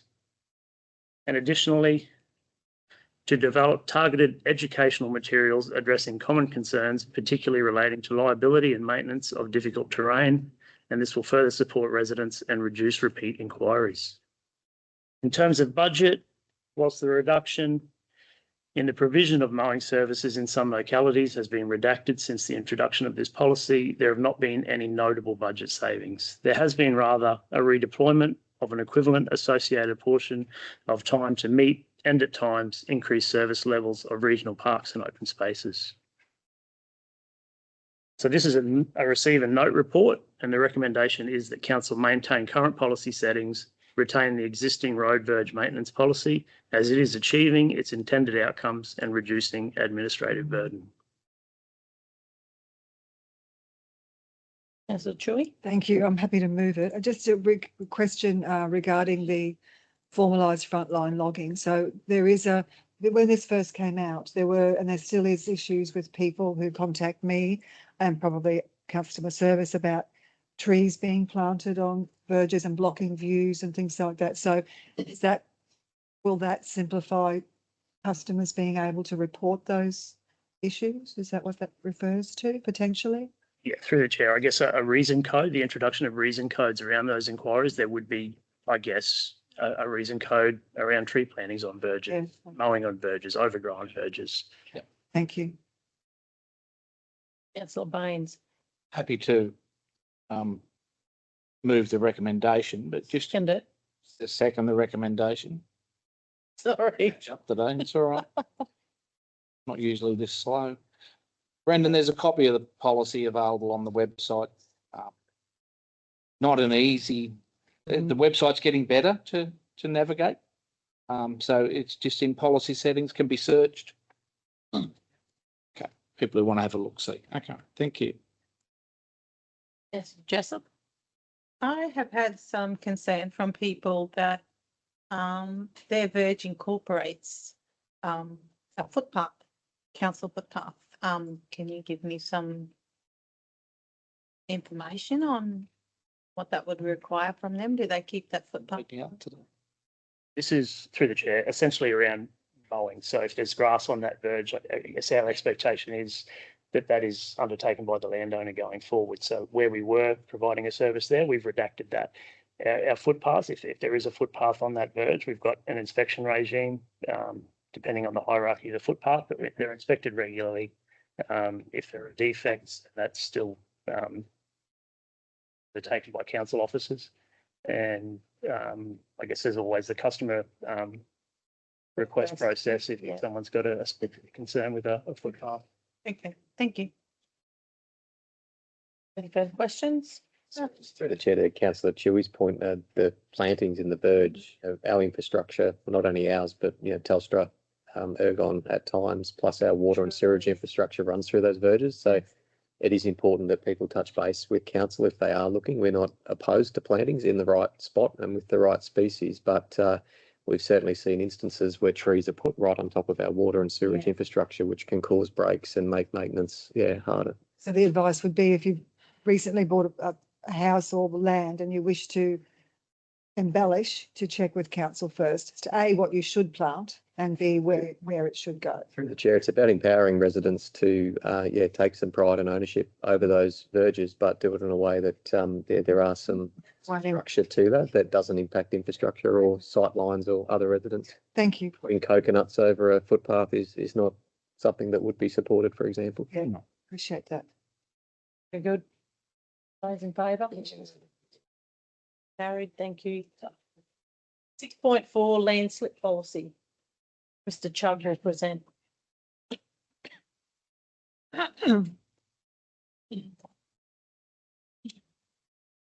Oh, excuse me. Morning. It's still morning, yeah. Morning, yes. Good morning. So it's good to know. Morning all. Morning. Mr. Chugg. The purpose of this report is to seek Council's endorsement of a landslip policy. This policy outlines Council's position and framework in relation to landslips and land instability affecting or originating from private land and land managed by Council. It aims to define Council's responsibilities, guide decision-making and manage community expectations regarding landslip risks and associated infrastructure impacts. Currently, Council does not have a standalone policy specifically addressing landslip management. In the absence of a formalised framework, responses to landslip events have been managed on a case-by-case basis. It can lead to inconsistencies in decision-making and community expectations. The policy outlines respective roles and responsibilities of Council and private landowners, ensuring that Council intervention is limited to circumstances that Council activities have directly caused or materially contributed to land instability. Public resources are prioritised for the protection, reinstatement and resilience of public assets and public safety. Responsibility for land stability and private property remains with the landowner unless Council contribution is demonstrated. Decision making is informed by a risk-based approach, considering likelihood and consequence to public safety and assets. And Council actions are consistent, transparent and aligned with legislative obligations and asset management principles. So the recommendation in this report is that Council adopt the landslip policy. Councillor Chewy. Sorry, thank you. Thank you, Mr. Chugg. I'm happy to move. Sorry, thank you, Councillor McLeod. Yeah, I think this is great, and the Mayor and the CEO met with a resident that has been impacted. So I think that's great that we've now got some structure in place moving forward. So yes, it's unfortunate that landslips occur, but we do know they can have effect, and then people want to know who's responsible and what should I do and all of that. So this gives some clarity as to how people can move forward with the right authorities and the right department. So well done. Thank you. Councillor Pervin. Yeah, thanks, Chair. This policy isn't just a way of pushing things aside, is it, Mr. CEO? Is it where we can sit down and still discuss with residents that may have issues and concerns with landslips that have occurred on private property that could encroach onto council assets? Yeah, look, I think through the chair, it sets out a framework through the policy and how officers would deal with those. But as with any CR, then the conversation is engaging with the individual. And you said, council resources are limited and aren't spent for the benefit of private property at times, but or to protect private property, but are there to, where it is at council's fault or to protect our own infrastructure, as the policy says. So, there's been a number of landslips in recent times with the flooding events that we have seen, and we have engaged, and individuals within the community have engaged in different ways. I think most people know when their own land is slipping and water coming off their land is causing that landslip, that sits within their own responsibility. And people like the QRA, when they assess, land coming from private property onto council infrastructure, the return on investment, put millions of dollars worth of soil nails in or revetment in that place, when at times it's as simple as moving a couple of bucket loads of material off the road to reopen the road, just doesn't stack up. We struggle to get that funding, but we'll always work with residents, and we have put residents recently in touch with our own consultants to provide advice around slips on private property. Thank you. Wherever there's a policy in place, councillor, we're always open to the conversation. It doesn't matter whether it be for or against or whatever it is. There's always room to sit down and talk about whatever the issue may be. We've got a mover. Somebody want to second that motion? Councillor Jessup, thank you. Those in favour? Move on to 6.6, alterations to traffic conditions, and Mr Chugg will present. Thank you. This report addresses the conversion of Fitzgerald Esplanade between Emily Street and Campbell Street to a one-way street. The change implemented last year was a project identified in the 2024 Innisfail Walking Network Plan, also endorsed by Council in 2024. The change was aimed to enhance safety, accessibility and connectivity for pedestrians, cyclists and local facility users. Council delivered this project in conjunction with the stormwater infrastructure upgrade at the location, maximising efficiency and achieving significant cost savings by engaging the same contractor for both scopes of work. At the April 2025 local government meeting, Council received a petition in relation to the alterations to traffic conditions along Fitzgerald Esplanade between Emily Street and Campbell Street, with submitters expressing dissatisfaction about the new traffic configuration. In response, Council adopted an evidence-based approach by commissioning an independent safety review by GenEng Solutions. The review confirmed that the one-way design significantly improves safety without exceeding traffic capacity on surrounding streets. Feedback from local organisations operating along Fitzgerald Esplanade was also overwhelmingly positive. Key benefits of the conversion include protected shared pathway for pedestrians and cyclists, formalised and increased on-street parking, reduced vehicle conflict and turning movements, improved access to community facilities such as the dance studio and tennis courts. While Council acknowledges the inconvenience to some road users and the need for better targeted consultation, the overall benefits to community safety and infrastructure are substantial. At the June 2025 local government meeting, Council resolved to maintain its decision to convert Fitzgerald Esplanade between Campbell Street and Emily Street to a one-way street, and committed to undertake ongoing further monitoring. The monitoring period has now been concluded, with key outcomes summarised as no formal complaints received through Council's customer request system and no recorded crashes within the project extent. Overall, the results of the monitoring program indicate that the project has achieved its intended objectives with improvements to safety and no adverse impacts on network performance. Excuse me, they can't hear you. Speak up a little. The recommendation is that Council maintain its decision to convert Fitzgerald Esplanade between Campbell Street and Emily Street as a one-way street. Thank you.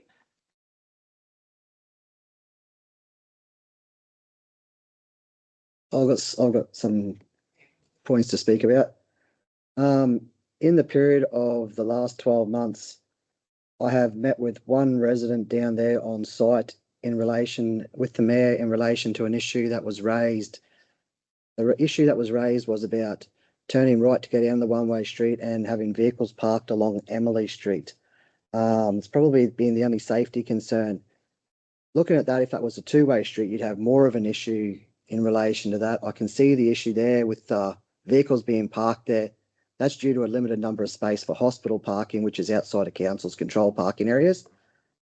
The dancing school has been very in favour of the change in relation to having on-street parking and one-way traffic going down there. They found it as a lot safer for students to get out of vehicles and enter the dancing school, not having to look both ways for traffic. Sometimes parents will be preoccupied with 2 or 3 children in the vehicle. Once one child gets out, the other one's just bolted, looking forward to getting into the dancing school. Another issue that I've seen in that area that I think council could look to do some work to would be along Anthony Street, the edging of Anthony Street. If the road's voted today to remain a one-way street, would be to do some sort of upgrade along Anthony Street in relation to edging along there. Just a bit of a safety issue there. That's the adopted walking network plan. We've got that that was adopted, that went to community consultation. I understand the consultation wasn't the best in relation to it. The adopted walking network plan outlined councils where they look to go in future, not just for Innisfail, there's Tully, there's Innisfail, Cardwell's currently undergoing community consultation, but it gives the council their direction where to go. And this was identified as a missing link within the walking network plan as well. With those works that were being undertaken at the time, there was an opportunity there to leverage off the back of that to make the changes that have occurred in that region. Councillor Jessup. Yeah, I just would like to highlight the importance of community engagement. I feel there could have been a little bit more effort put in from the council to talk to those people that live in the area. Having said that, they were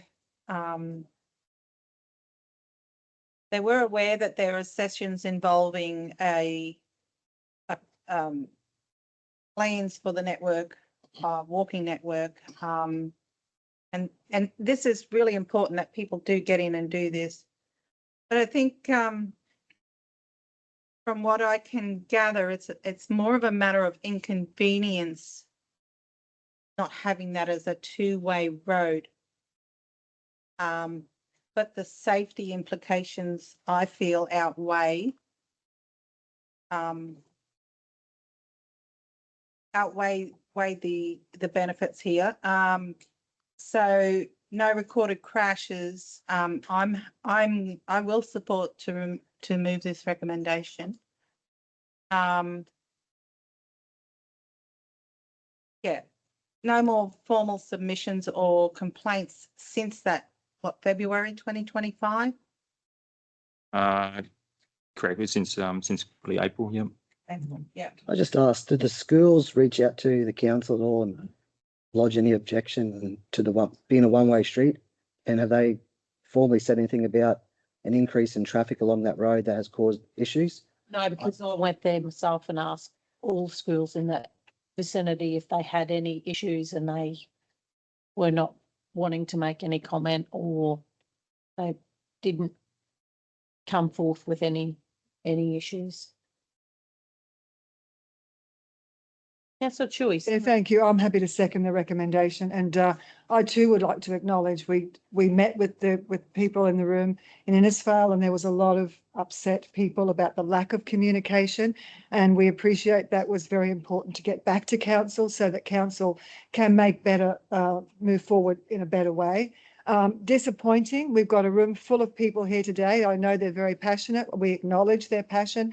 But unfortunately, no formal complaints received through the council's customer service. So I'm confused by today's audience and no formal complaints. So that is a quandary, which I don't need an answer to from the audience, but I'm just concerned and confused by that. So I'm happy to move it, second the recommendation. Thank you. If I may just ask another question. By having that area as a two-way street, is it a benefit if there is flooding or? Through the chair, I guess, if there was a flooding issue, the way that the traffic is currently moving allows that traffic to come out from that area. But I think the team has done some initial works on whether you were to maintain the same amenity, which is the footpath and a two-way street, and costings of that sits sort of upwards of about $1 million, which is due to the fact that you would have to provide significant protection to the edge, particularly where it interacts with the Johnson River. Any further comments? Councillor Baines? Thank you, Chair. We've spoken a lot about the consultation, and I understand that there was the walking path consultation, etc. And I encourage, if we're doing these sorts of plans, I encourage everyone to try and get involved in this. When you're thinking of something like a significant change like this, one would have thought, and I know we've acknowledged that we didn't take that further, and it's a lesson learned. But I still think we need to consider this more strongly. When we say there's no formal complaint, so there was no contact from the Ombudsman, there was no contact from, because I know that the proponents have been pursuing varying avenues. So are we saying those comments have not come through to council? Through the chair, there's nothing that I can recall seeing from the Ombudsman or coming through. There's nothing in the records. The team's reviewed the records. So through the chair, I think some of the issues that were raised are around safety issues and around additional traffic causing concern, particularly around the schools and some of those associated parts of the network. And I guess from an officer's point of view, that has been a focus. We said there is no crash data to indicate that there's been an increase. If anything, there's been a sentiment of a improved safety in that location. And like we said, there's been no complaints from local schools, the hospital, around any increased or traffic congestion or concerns around safety from that space. Okay, it's just, I'm curious that that hasn't come through in an official process. The chair from the Ombudsman. From the Ombudsman. Would they generally reach out to council? Absolutely. Yeah. So through the chair, I mean, the typical process, the Ombudsman, where a complaint was go direct to the Ombudsman, they would initially, I imagine, advise the individual or the complainant that they need to go through council's normal complaints process. So they would direct the individual back to council. Council would assess that complaint and provide a response. If the individual wasn't satisfied with the response provided by council, then council's letter would finish saying, look, if you're not satisfied, this is our final response. If you're not satisfied, please go to the Ombudsman. And that's when the Ombudsman would assess the complaint. They'd come back to council to seek some feedback, and then they would provide a response. So I'm not sure how that process has rolled out. And all I could say is I have not seen anything from the Ombudsman in that relation. Possible for me to say something with regard to I will allow you the ability to speak, but make sure you do it in a respectful manner. I'm going to go into the procedure like we did before. Yeah, sure. Put our case. But after your April meeting, we thought we'd exhausted all our appeals. I went to the Ombudsman. The Ombudsman came back to me and said, you have one more appeal with the council to go through before I can consider it, which I did. So the council gave me a formal response to that. So to say there's been no complaints since that April meeting is just not right. The council came back to me with a formal response. I thought we've exhausted our appeals with the council now. So I went back to the Ombudsman again. The Ombudsman came back to me and said, there is still one more avenue of appeal you must go through with the council before I can consider your complaint, which I did. There was an appeal directly to you, and which you gave me a formal response to again, saying that we were going to stick with our decision made in April last year. So to say there hasn't been any complaints since that April meeting is not correct. There's been at least two. The Ombudsman then rang me and said, look, we had a very long conversation with him, probably 3/4 of an hour. And he said, we will not reverse the decision of a duly elected body unless that decision is illegal. And we won't investigate any further unless there was some illegal done in the administration of that decision. And they decided that there hadn't been anything illegal done in relation to that decision. So that's where we ended with the ombudsman. Whether he contacted the council, I don't know, but he definitely contacted me. I spoke to him for 3/4 of an hour. So to say there was no formal complaints after that meeting in April was just not true. Sorry, through the chair, where the submitter of the petition, the complaint as such was the same material that was provided through the submission. So you would have seen our response was, as the Ombudsman said, there's a resolution of council. That our response from an administrative point of view is council have resolved, as we said, to maintain the one-way street, but they've also resolved to monitor safety and to bring a report back to council to consider that matter. So it wasn't a new complaint. It was the same request that we had received through the petition, which council had considered. And I can't recall the exact wording in our response, but I'm sure it would have referenced the council resolution, which, as an officer, I don't have the ability to change. It's a resolution of council, and it's that was the response provided. So I guess to clarify, we're saying there was no new material. It was the same request that had already been formally considered by council that was responded.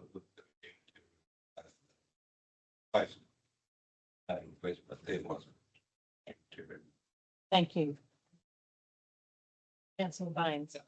I'm not saying I'm supportive of these sort of projects. They're great projects. We're talking about the ability for increasing with walking paths and for some other groups. And I don't want to reiterate on this, but making a one-way street is a significant change. And I believe we could have had this conversation up front and probably dealt with a lot of these issues. I'd like to say back to that you were part of the conversation, Councillor Baines, that was instigated within the council in the process. No, I'm not saying, yeah, absolutely. Had every opportunity to push it in a different direction if you wish. Yep. And I will say that when this first came on the table, I did have a conversation in a social aspect with one of the proponents saying that there's a proposal coming here. They'll be coming to community very shortly, but I was not correct in that assumption because we relied upon the community consultation that was done under the walking plan. We did, and we acknowledge the fact. What I'm trying to say is a significant change to traffic management like this is something where the consultation should have gone much broader. Oh, we take that on board. Councillor McLeod. Sorry, and through the chair, I think this was a lesson learned for council with community consultation. And, when we have our Your Say page, it may be a walking network plan or it may be something else, but you never know what might derive out of those sessions or that Your Say page. There could be other things that may be highlighted. Yes, we did not do it, the community consultation, so well with the outcomes from that network walking plan. However, we have learned, I think we've gotten a lot better with our community consultation. But, I had spoken to a couple of the the signatories about this. And, we don't like change. Let's make it very clear. We don't like change, but, we've got the Cane Cutter Court, which is a one-way street. It's been like that. It's right in the CBD. There's that much traffic that goes down that street. It's, ridiculous. But it works and it is safety. And, that's been up and running for, 15? I reckon even maybe longer, hey? 20? Oh, it's been a lot. In the 2019. Yeah, but they changed the direction. They did it one way, but anyway. We reversed. Yeah, they reversed it. Council back in the day.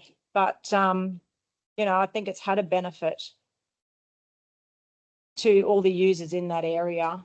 I don't think we've had any complaints by the ambulance or emergency services being able to get. There's no. They have extended hours that they can go through anyway, in whichever way anyway. So, okay. That's all. Okay, thank you. We've got a mover and a seconder. So go to the vote. So all in favour apart from councillor Baines against? Thank you. The motion's carried. Thank you. Thank you. Move on to 7.1. Righto, guys, we'll move on to 7.1 and I invite, you don't look like Mr. Horton. Better looking at. Yeah, of course. Thank God. You're gonna get home today or no? We're gonna get home today. Miss Perkins to present. Sorry, been a long day. Good morning, everybody. Days. Morning. So today I'm here to present a report for material change of use for an educational establishment on land described as Lot 4 on SP 125434, situated at South Mission Beach Road, South Mission Beach. The application is proposed within the Environmental Management and Conservation Zone and is situated, as I said, at South Mission Beach Road, South Mission Beach, and it's known as Frogs Hollow locally. It's a reserve for, local government reserve, I should say, for camping and recreation and water. The reserve has been subject to a land management plan process whereby the alternate use of the land for an educational facility has been considered by council and the state. A deed of agreement for lease between Kasserine Coast Regional Council and the Rainforest School was executed in March 2024 with a lease area of 29,000 square metres over the total 44.3 hectare site. Council has facilitated the Rainforest School occupation of the subject site in a temporary arrangement since early 2024 to provide the private primary school education. Their temporary occupation was allowed in response to a significant flood event at their previous site, necessitating the school's immediate relocation. The intent of this development application for material change of use for an educational establishment is to secure an ongoing approval to formalise this arrangement, subsequently facilitating execution of a perpetual lease over the reserve. The development proposal seeks approval for a development permit for material change of use to establish an educational establishment, a small independent primary school. The application was prepared by the Mallee Group on behalf of Rainforest School, Mission Beach. The proposal to establish a small-scale independent school on the site with the primary footprint of the campus defined by the area immediate north of the sports field and the community hall. The proposed development represents a secondary use on the site, with the primary use being the community activities to be maintained as a conditional requirement of the lease.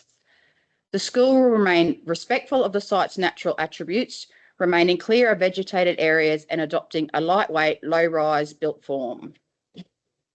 The proposed development will be delivered in stages, enabling sustainable occupation by the Rainforest School.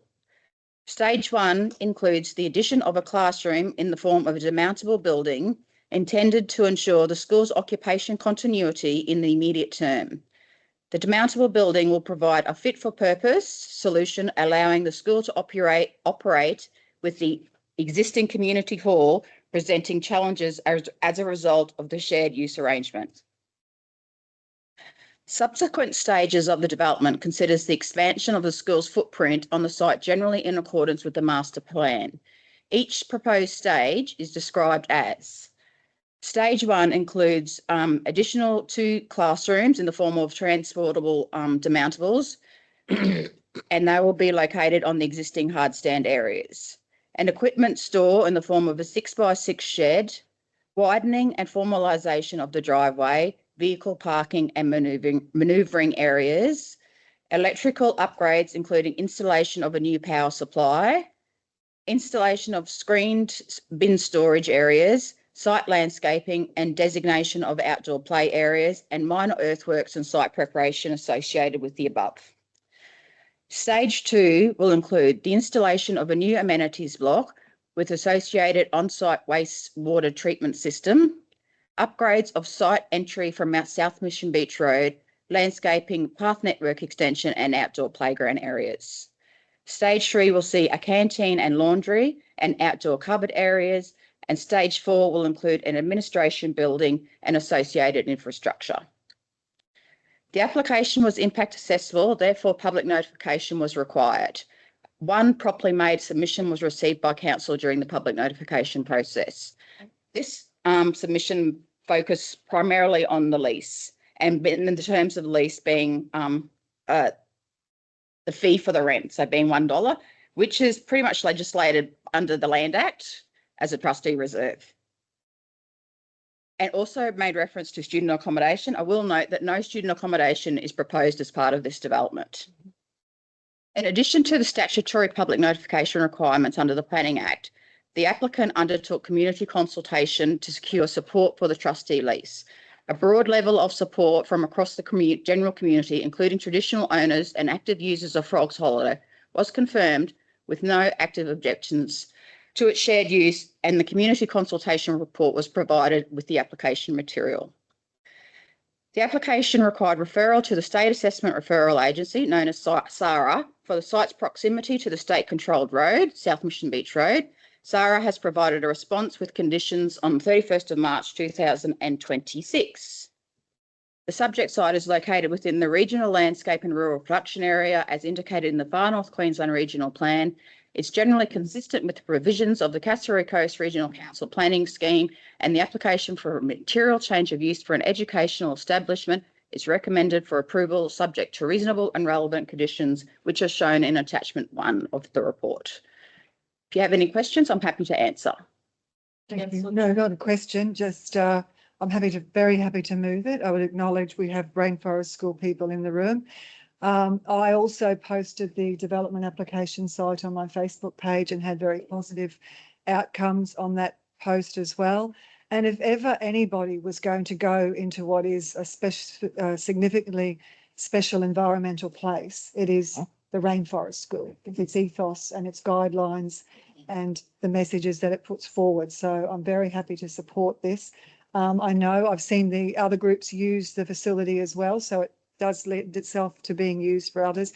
People that were using that facility prior to the school going in have moved to other places for their meetings and are very happy in doing so. So I think it's a great outcome for what was a very underutilised piece of our building place and space. So very happy to move the recommendation. You, Councillor McLeod? Through the, I was going to reiterate that this was a very underutilised space, and I have been to a couple of events that Rainforest School have had, and oh my gosh, they are amazing. And to have them in this, it is a very unique space. It's is really good, and just to see their stages that they plan on doing is really exciting for all these students that are going to be, learning in a very unique environment. So yeah, I second that, Vice Chair. Even just A couple of questions myself. I remember when the Rainforest School first went to Frogs Hollow, there were certain conditions that they had to meet. Were they all met? Were those conditions all met? Through the chair, that was part of the agreement. Yeah. Mr. Valenti might. Through the chair, I'll probably answer that. As you know, they originally had due to a flood of their old campus. They took over a temporary facility use agreement, which made it clear they still had to share that space with the users that were there. And they've since found other. As Councillor Chewy mentioned, I think Probus have moved and very happily, yeah. The other main user was the Scouts, so they've continued to work. They're still there. With the school and with us. Okay, so that's great. So they got all these there's all these stages moving forward. My next question would be if something were to happen to this Rainforest School with all this new infrastructure, what would happen to that? Because I'd hate to think that it's going to come back to council. Well, technically they are fixtures to the land and would run with the land. What we do, I mean, that's a risk on every divestment that we look at. We look for alternate users of that space. That's happened once. Do we not have written in there that any further infrastructure that they present, should this go bad, that they have to remove? You have to. Yeah. Okay. Balls and all. Okay. Thank you. Any further comments, Councillor Baines? Thank you, Chair. I think this is a great project. again, I'll reiterate the words of Councillor Chewy. Councillor McBride, I can't think of a better organisation to be looking after that area. Not having a good day. Sorry? Councillor McBride. Fine, thank you. Cloud. You called me. I'm not. Excuse me. It's been a day. I haven't seen this many people in the council chambers for a long time. You rattled. Not rattled, just discombobulated. Can we put it that way? The question I wanted to ask was, now that this lease agreement or management agreement was in place, is there an ability for the Rainforest School? It's probably, I'm going to direct it at Mr. Valenti, suggesting that is there, let's say it's an environmental credit scheme program that they may be able to apply for. Would they be able to apply for something like this? So let's say we're doing a carbon credit with a cash-free credit to increase connectivity, but that's a matter of coming to the council. Apart from requiring all necessary permits and consent over the out consent is the landlord. Yes. Yes. Have a say in that. Yeah. Where the credit funding would go, that's a separate discussion, I suppose. Could be, that may be a term of our consent. Well, it could be, because I will say I've had a discussion with state government about, we're doing work on our own council land at the moment. The discussion with state was if we're doing work on reserves, where do the benefits go? Their initial comment that I never got in writing was, well, whoever's investing the capital or doing the works would be the beneficiaries. So, but that's something that could be negotiated. Consent. Yeah. There's a great opportunity in the future. There's the connectivity through that area. That's separate to this, Councillor Bain. Go back. No, not really. I think it's a very important point. Where does that sort of money go? Well, that's a discussion for another day. And thank you. I think through the chair, yeah, any of those improvements, as Mr. Valenti said, would have to come with the consent of council, and there could be conditions on that consent. And obviously, council is moving in that space and supportive of projects like that. Yep. All right. Thank you. Councillor Burton. Yeah, thanks, Chair. I think it's a great move, brilliant, and to see them carry on, really good. I noticed the only submission that was put in there, and the issues have all been concerned. The issues raised around accommodation, the lease. That was the only really points they had. There was nothing in the submission. So I mean, a lot of people out in the community there must be well in favour, because that was their opportunity to speak up, is to put a submission in, and to only have one submission, which basically didn't cover a lot that was comparable to this actual application. It just goes to show there's a lot of faith in the Rainforest School, and I'm happy to support it. It was put out there. Yep. Well, Councillor Chewy, I don't know how many times. I don't know how many times I saw it pop on my Facebook from you just sharing the post alone. Exactly. It was well and truly out there. We cannot say that they were not aware.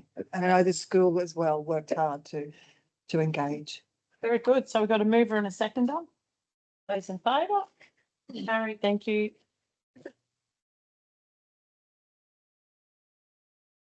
Back over here, guys. Thank you, Council. Report number 7.2, we have an application material change use for 25/27, development application for material change use for a nature-based tourism farm stay type set up in tourist park on land described as lot 100 on SP 262099 and situated at 5 Old Road, Mission Beach. Council, we've been in receipt of this application for a fair while. We've been working back and forth with the applicant, considering the requirements out of the public notification. So during that process at Impact Accessible, we had 31 submissions on the application. The main points of those submissions were around impact, of traffic, rural amenity, wildlife, dogs allowed on site, disturbing the wildlife and so forth, impact to cassowary habitat and cassowaries, impact on scenic values, light made from the site. So you got noise and so forth as well, and smoke. With some issues that were there previously. The site's located in the rural zone, environmental management conservation zone under the scheme.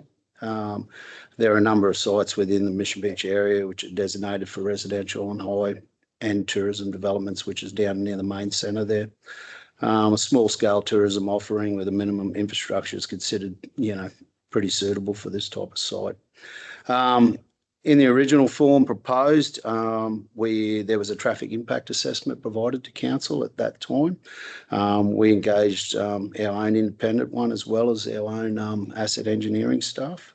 That report come back from our internal one asking further questions from theirs. Further information was provided back, and then we consolidated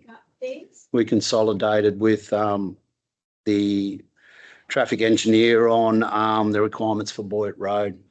It come back with that criteria that Boyd Road didn't require upgrading if the proposal was downgraded some significant amount. So the current application has been, after lengthy negotiations and back and forth and going to site and so forth, to remove 10 overall. That's with 10 cabins / caravan park sites on the southern boundary with the access coming off Boyd Road. So that's sort of interchanging, like we do a lot of that with other caravan parks. We have caravan sites and they want to change them to cabins. We allow that changeover. So the ones on the southern end are proposed for cabins in the future, with the allowance of caravans to start with. At the northern end, where it was supposed to be 30 caravans, is now 10 caravans, and access provided as per the plan prior to the dwelling that's situated on that property. So the caravans won't be passing that property where that house is located. So they'll enter internally off Old Road and drive down to where the 10 caravan spaces are located in that plan attached to it. There's a number of conditions, council, attached to the report. So it talks about the campsites and the number of people that are allowed in those areas, self-contained requirements, the vehicle accesses, which those Boyd Road and Old Road,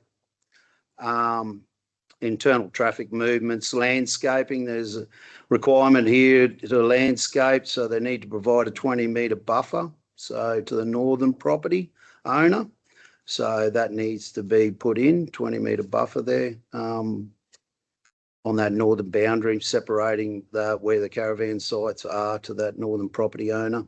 They need to be planted 2 metres apart and need to grow at a height there. So the other part is the cassowary safety. So there's no dogs permitted. So on that site with the southern cassowary, there's got to be cassowary information provided. These conditions are relevant to the ones that we did at Gabiola Road here in Tully, which the owner and manager does and provides that, and so forth. The other one's the on-site caretaker, which needs to take ownership of the development. They're pretty much the manager. They need to deal with it. They need to ensure that the conditions of the approval are met prior to do that. So the car parking for the cabins there on that southern end is there. That needs to be provided. And the others are standard conditions, council. Yeah, so the main issues raised, I suppose, is the road network through Boyd Road is one of the main ones, and just that amenity around that area. Other aspects, I suppose, you take into account aerial spraying, bananas, those types of things within the area as well. But council, the recommendation is for approval, subject to conditions in attachment 1, and I'm happy to answer any questions. You're reading the recommendation? Oh, okay, sorry. Councillor Jessup. Yes, through the chair, what provisions are going to be put in place in case of a TR4 outbreak? Are going to be more provisions put in for that sort of thing? Like, this is mostly farming community, bananas. Through the chair, TR4, yeah, we're well aware of the impact of TR4 within the community. These people are coming in by a road, onto a road and into a private property. They're not actually entering the banana farm. So, no, but they're really possibly coming from other areas or going to other areas if there was an outbreak in that area. Like, there would have to be some sort of impact. Yes, Because there's so many more of these rural parks that are coming along, and I'm just wondering what's the implication? Is there any implications there? Through the, Anything that would suggest that we need to look at that? through the chair. I could Right, drive out, really. I could drive out the Murray and stay in someone's place out there on someone's farm and drive back, you know, unless it's sealed off by Panama and those strict conditions are in place under that program. There's not a lot that you can do in the, you know, and people driving around the area or entering someone's property that doesn't contain Panama and driving through the streets of Cassowary Coast. Through the chair, the best practice guidelines say that biosecurity starts at the farm gate. So, you know, those areas for decontamination are through that farm gate. So we have a number of roads you can drive between two banana farms on the Bruce Highway. There's 12,000 traffic movements a day there. So if I could, what was the main objection through all these submissions? Well, the main ones there around dogs, you know, especially at Mission Beach, we always get it with dogs, cassowary movements, you know, the impact of the cassowary. I suppose the other one is around, you know, that caravan noise, you know, if you're using a generator, those types of things. Headlights, we had with Gabiola Road, you know, we had that one around cars turning around at night time and, you know, lights shining into people's houses and so forth. I suppose that's part of ones as well. But yeah, it all comes back to that traffic impact assessment. As we said, we got that back. It said for this development, really didn't see that Boyd Road needed to be upgraded because of the development, you know, even though it might need upgrade at the moment. But not because of the development. Sorry. Yes, through the chair.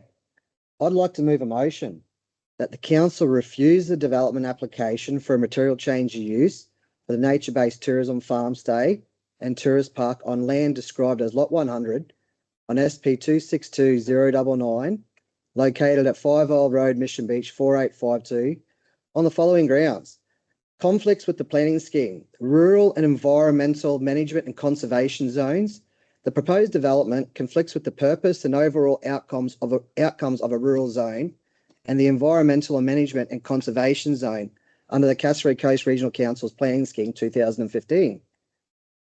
Adverse effects on the rural amenity. The land's currently rural land. The proposed development is likely to result in adverse impacts on the rural amenity, including the following: increased traffic improvements, noise associated with guests and communal facilities, artificial lighting, smoke emissions from communal fire pit use.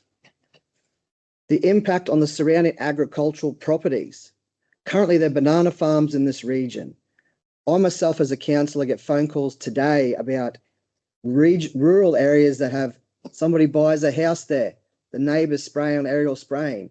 What's going to happen in 12 months' time if we approve this today and it's a farm stay, and you got the people that are staying there phoning us saying, oh, the neighbours next door are spraying bananas. These practices have been in operation for 40 years. We can't ask them to change what they're doing. The land's known rural. So for me, I'd like to move that motion. And have I got a seconder? Get a second. And if I can talk to it as well. Yep, sure. Chair. Yeah, I support Councillor Pervin. The proposed development will result in an increase in traffic along Old Road and Boyett Road, primarily caravans, which are constrained rural roads with identified deficiencies, including narrow width, unfilled surfaces, and limited sight distances. The development has not demonstrated the local road network is suitable to safely accommodate the increased traffic volumes associated with the site, and the resulting impacts detract from the rural character of the area. Thank you. Any further comments? Furthermore to that, Chair, furthermore to that, we've got 3 or 4 caravan parks in this area alone already that are approved. I mean, one of those hasn't got off its ground and got going yet, but the approvals are in place. How many more caravan parks do we need in that area? I mean, infrastructure, we haven't, Boyett Road and Old Road, they're not on the road that we are looking to upgrade in the next few years anyway. We have not, council, we haven't got that on our list. It's not ready to go.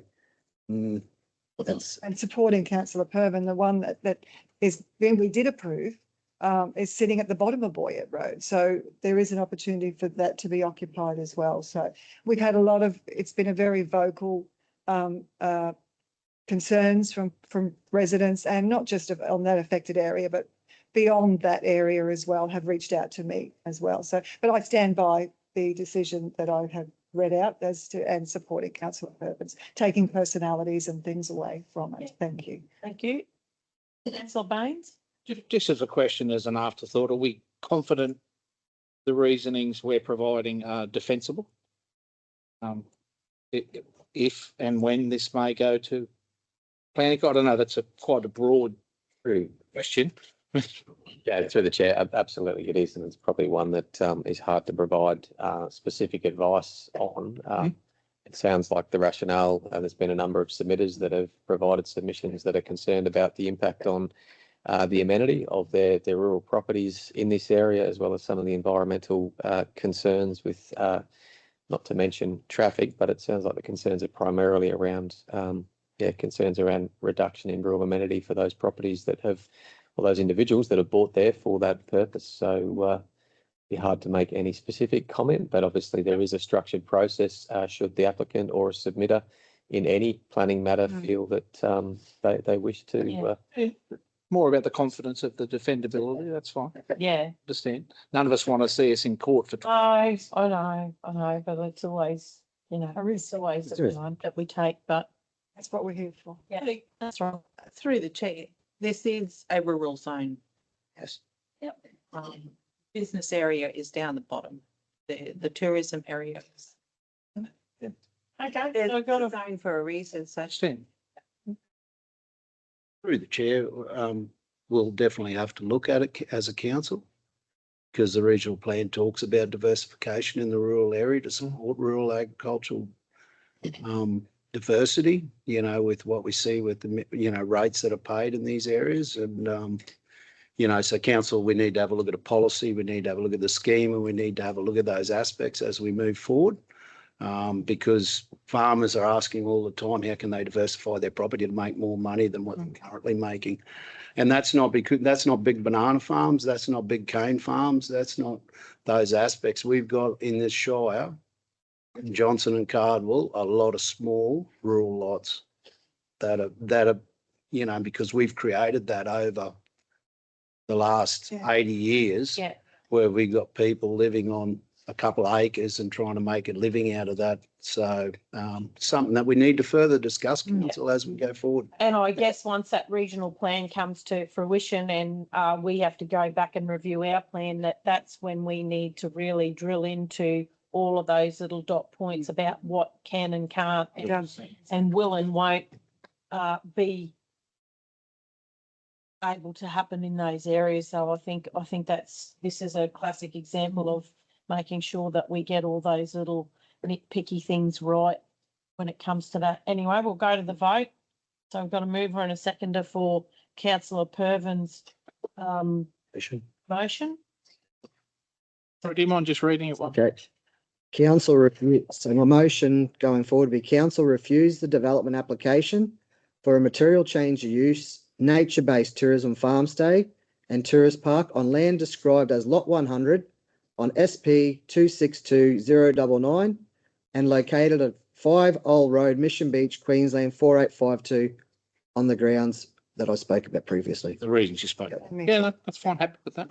Okay, so we go to the vote. Okay, it's unanimous. Thank you. Very good. Thank you, guys. We'll move on to 7.3, application for reduction in infrastructure charges. Thanks, Madam Mayor. 7.3, we have a reduction in infrastructure charges related to RAL 2611, which was done under delegated authority, which was a reconfiguration of one lot into 6 lots on land described as 195 on NR 4694 and is situated at 307 Eddy Bay Road, Eddy Bay. So council, that's down as you're heading to the end past Bulgaroo subdivision. That was probably the latest sort of subdivision that was done in that area. This is the property just before you go into Bay Downs and you go across the causeway on the left.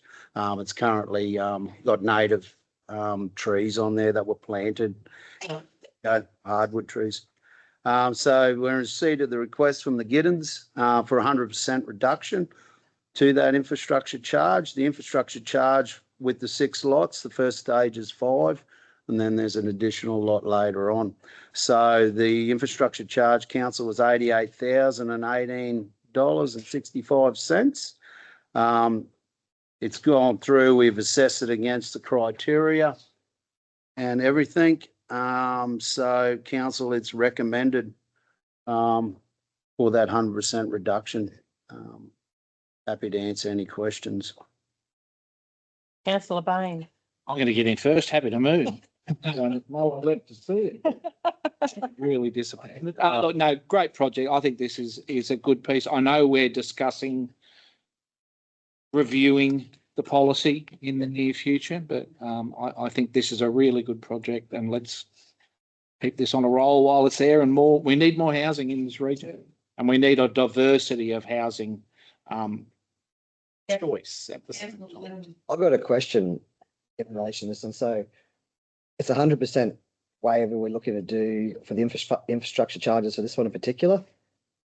We've just spent some money on the bottom of Eddie Bay Hill there on the causeway. This money, if we were to, would that money go to those sorts of projects or no, Mr. Horton?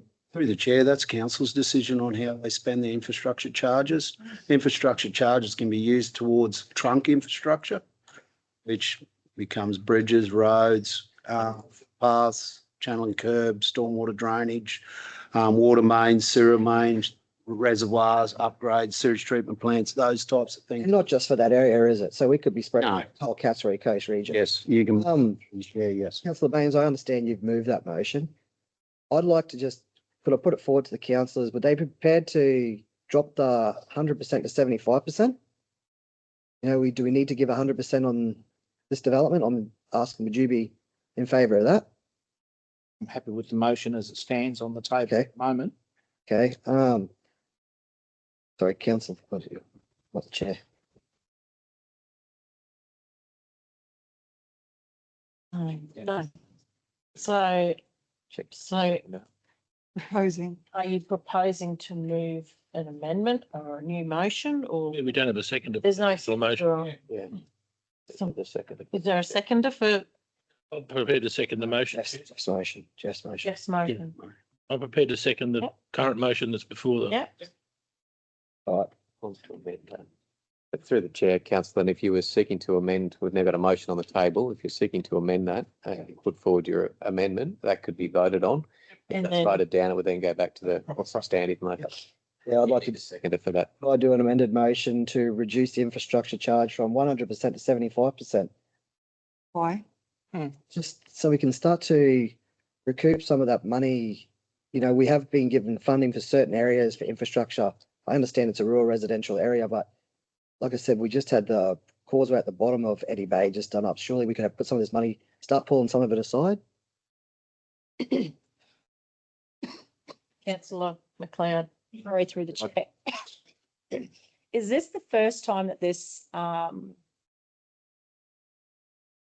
do you call them, has brought applicant, thank you, has brought the infrastructure waiver of infrastructure charges to council?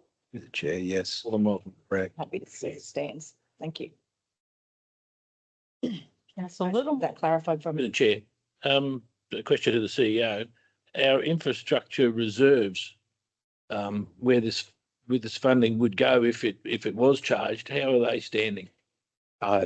Look, through the chair, there's very little left in our infrastructure charges reserve. Council has had this policy in place for a number of years now, looking to incentivise development. And as you're all aware, it puts a time frame around that development. So the incentive is they're waived if they're delivered within that 3-year period, and it is only a potential 100% waiver that the policy talks to. But we have over recent years invested infrastructure charges to drainage infrastructure in the village green at Mission Beach to reflect the development and the infrastructure charges taken from the developments up Campbell Street, and there's been infrastructure charges allocated to water infrastructure to upgrade those where there have been requirements for renewal and upgrade. So to answer your question, there is minimal funds in infrastructure charges reserve. Chair, did we have a seconder for the amended motion? No, not Yeah. I'll second the motion, the amended motion. Okay, second. You seconded both. Yeah, I can. Yeah, okay, you can. Is that the other possible? Yes, yeah. I'm confused. So now we've got the new motion on the table for discussion. Councillor Baines. And I'm not speaking for, if you wanted to get a for of Somebody land, speak for. the new you can motion. reserve the right. I'll speak for it again. Like I said, I think we've got the option there to start reducing some. It's only an option to do 100% infrastructure charges. We've had a lot of them come to us over the time. I think it's about trying to recoup some of the money. Like I said, we've had a lot of grant funding come through, and we've got some of this work, but to have a little bit in reserves there, we can't foresee the future. Will we shoot ourselves in the foot in 10, 15 years time and not be jumping the gun? Councillor Jessup, did you have anything to add? Do I have to speak against? No. Whatever you want. Yeah, for or against process. So you're doing against? Yes. I'm just curious. We've got a review coming up very shortly. Again, it's a good project. Why are we starting this now? Understand the conversation and part of it. You know, we've had a lot of proponents that have come forward in the past. I understand that, yes, this policy does need to be reviewed. Its very first iterations were back in 14 or around about 2014, and there's been varying iterations. So I'm just questioning why now, and, you know, we've got these reviews coming forward. So further to that, might I just add that it's the 100% isn't a given. The 100% is only because we've been so generous over all these last years to encourage people to come and invest. are you in speaking Castle for or Roads. against? I'm just saying that the 100% is not a given. It's in the policy. It doesn't say that we will give 100%. That's all I'm saying. So we can go back to Councillor Jessup for 4. Okay. So, No,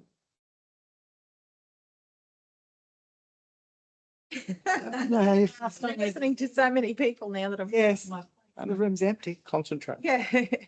I think we've been speaking about reducing the amount, and I think we've also spoken about a cut-off date for people to get their Work's done. the work's done. No, to get the application to be able to access up to 100%. So there's a lot of activity there for people that's starting to put in applications. Have you got an increased workload as well, or? Through the chair, yeah, we're very, very busy. We're a little bit behind in some areas, which I So people, apologise, but yeah, we're doing our best to cover off on everything, and yeah, we get a lot of inquiries every day about different aspects of development. You know, so people are starting to panic that they might not get that cut-off date. Is that? through the chair, I think when we do the new policy, I think it's pretty clear when we go down that process of what we're looking at, and, you know, the discussions with council moving forward. I think it'll be pretty clear on what that breakdown is over the next 3 years, or what we're looking for infrastructure charges. I do understand what you're saying. We need to start building those reserves, but I think we haven't really covered. Councillor, excuse me, are you speaking for or against? Yeah, I'm for. I am for it. I think we should start, but we haven't had those conversations. But I think we should start to reduce the amount. Speaking against? Speaking against councillor Purden's amendment, this is a first-time applicant. I know that, you know, we have got those infrastructure up to 100% waiver. We have seen a boost in our region since this has been something that the developers could apply for. I will reiterate, this is our first time applicant. We have got our plan, you know, a review of this coming up in a few months' time. You know, I am happy for it to stick to the 100% due to it being a first-time applicant. Take a little more. Thank you, Chair. council has been criticised well and truly before my time as a councillor for the amount of money that it has literally given away in the reduction of headworks charges. And I can understand why they came to pass. There was a time when not exactly you couldn't give land away on the Cassowary coast, but it certainly, compared to some other places, had fairly cheap land sales. And the infrastructure charges, the waiving of those was designed to encourage more subdivision. Those times are well and truly past. I mean, my God, the way that the land values have skyrocketed in the last couple of years, council just giving away money. If Councillor Pervin hadn't have been recommending 75%, I would have moved that we only give a 50% waiver. You know, these people aren't just subdividing a piece of land so that their son or daughter or whatever family member can build a house on a block on the farm or something. This is 6-lot development. These people are not doing it, you know, for the good of the nation. That's for sure. So, giving them, charging them 22,000 out of 88,000 is a bargain. Pretty generous. Pretty generous. Sorry, through the chair, can I clarify? We're not giving away. Not giving you. We've never given away money.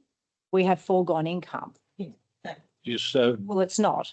well, it is. Giving away money. Just make that very clear, please. The foregoing income. Foregoing income. Yes. Some would read it however, but anyway, we won't go into that argument. So we've got on the table, we have Councillor Pervin's amended motion. We have a mover and a seconder.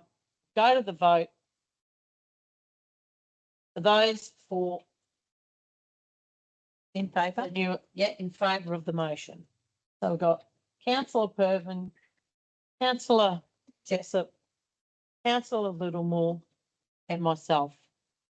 Well done. Against, we have Councillor McLeod, Councillor Baines, and Councillor Chewy. The motion is carried. Thank you. It has to be substantive. That's the substantive motion.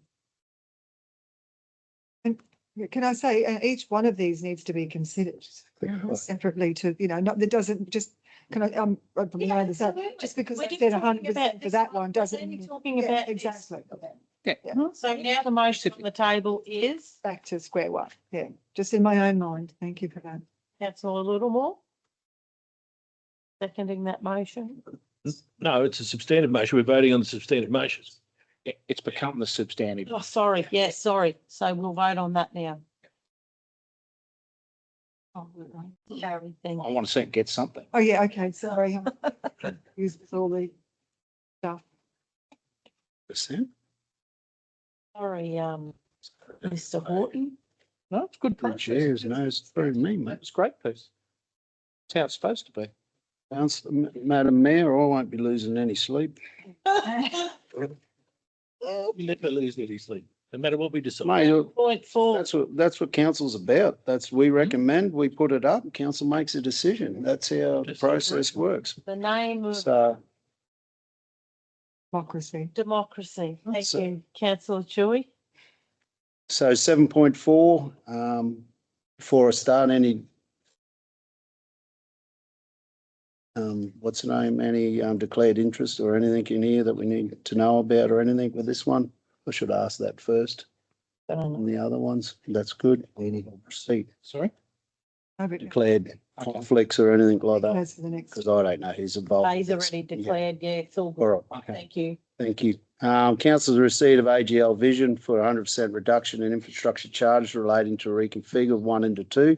So this is the old school site, Innisfail State High School, where I went to school, being split into 2 blocks. So it's the lower oval, where we used to do the 400 metres and the javelin and all the rest of it, and played soccer and hockey and whatever you wanted to do over that side of town. Sounds like a conflict of interest. Yeah, probably is. And the school is on the balance. So the main school area, which had the basketball and the rec hall and the swimming pool and all those aspects, remain on one lot. And the other lot is beside that, which is being cut off next to the old school, used to be the special school, which is now the backpackers. 1 into 2 there, council. So they're asking for the infrastructure charges to be waived That amount is 29,339.55. Under the policy, we went through everything in there, background and what it meets. It meets the policy. In that area, our recommendation's up to 100%. We're just hopefully looking forward to doing something with that land council moving forward. We just really want to see that property gets developed to what it could be. So that's what we're sort of looking at the moment. So happy to answer any questions. So through the chair, we've had a few inquiries the last couple of weeks on that property in regards to what can and can't be done, and also with the Ottawa site, which is good to see. Councillor McLeod? Happy to move. Recommendation. The chair. Did you read the full Recommendation. The council approve 100% reduction in infrastructure charge relating to RL 260005, reconfiguring a lot 1 into 2 lots on land described as 157 240895 and situated at 2 Stitch Street, Miguel, Queensland 4860, on the condition that all works associated with the development as contained within the reconfiguring a lot approval, attachment 1, and any other statutory requirements are completed prior to the 31st of March 2029. Councillor? I would like to follow it, councillor Pervins, and see this one reduced to 75%. Chair, I'll second the motion. Thank you. Okay. So now, So you're moving a motion? I'm moving, I'd like to move that the recommendation be that the amount reduced, it be reduced to a 75% reduction in infrastructure charges relating to the. Yep, I'll second that motion. good. Councillor Joseph? I'd just like to ask a question. I mean, I know the area, but how big is that is that land that Hectares each, isn't it? 4 hectares? Yeah, it's about Yep. 4.4, I think, each. Could possibly be quite a substantial housing section, couldn't it? Oh, definitely, yeah. The 6 blocks is what I'm thinking. Through the chair, we'd be looking at, yeah, hopefully a suitable subdivision in there for residential purposes, which, you know, further applications will come with that. The infrastructure charges will be taken with that, as well as upgrade of infrastructure with water and sewer and channel and curb drainage. All those aspects will come in a future application. Fingers crossed that council receives that. And yeah, as I said, hopefully look forward to seeing something like that on that ground. So this main construction cost is for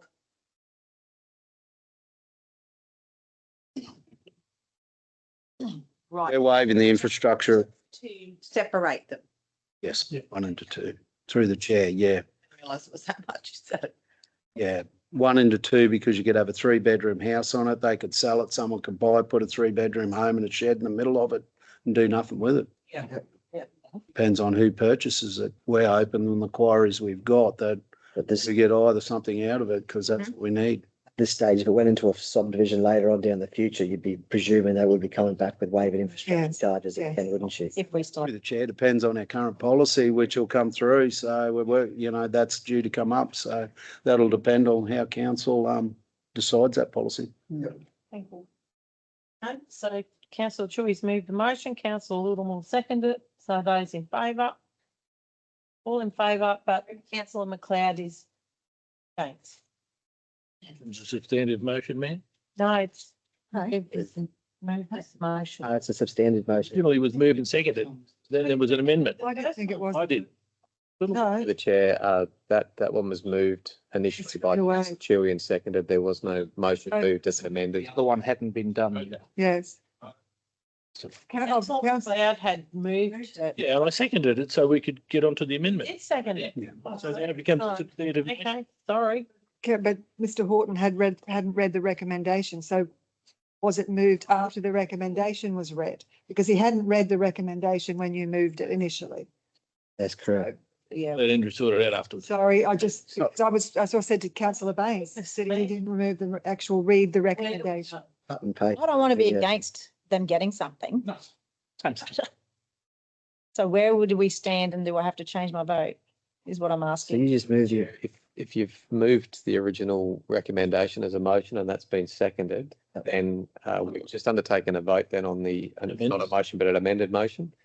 So we could then vote again now. Okay. On the What is now the standing motion, which is the 75%. 75%. Happy to do that? Yes. All right. Now they do it. Okay. We're not talking anymore. It's good practice. Oh, no. Apologies, council, apologies. Two more to do them. This is not funny, is it? Go. Councillor Trotman leaving. Leaving. There we go. Glad the lunch. Right. I'm going. Isn't that my grandmother used to say that? Make everyone here till 3 o'clock.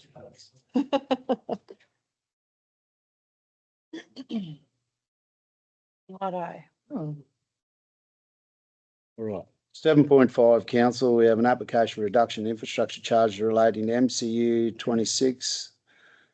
26-0003, material change used for a dual occupancy on land described as 610 on SP 359073 on Elliott Road in Innisfail Estate. Council's received from Urban Sync, who's the consultant on behalf of Five Rivers Construction for 100% reduction of the infrastructure charge for the dual occupancy. So we have one dwelling, you don't get charged. If you put an additional dwelling or unit on there, you get the charge. So the charge is, as per the requirements, is $29,339.55. The proposed development complies with the eligibility and assessment criteria and therefore is recommended for the request for 100% reduction.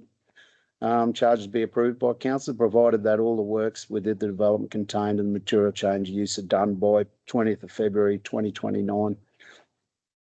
Council, the recommendation is that council approve a 100% reduction in infrastructure charges relating to the MCU 26-0003 development application for material change use for a dual occupancy on land described as lot 610 on SP 359073 and situated Elliott Road, Innisfail Estate, Queensland 4860 on the condition that all works associated with the development as contained within the material change of use approval in attachment 1 and any other statutory requirements are completed prior to the 20th of February 2029.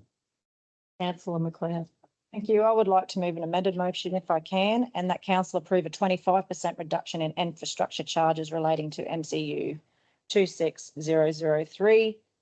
My reasoning is we've seen Urban Sync and Five Rivers have come across our desk for 100% reduction many times. And as Councillor Pervin said before, that we need to get our bucket up. And I would like someone to second that, please. Second that, Chair. Councillor Littlemore.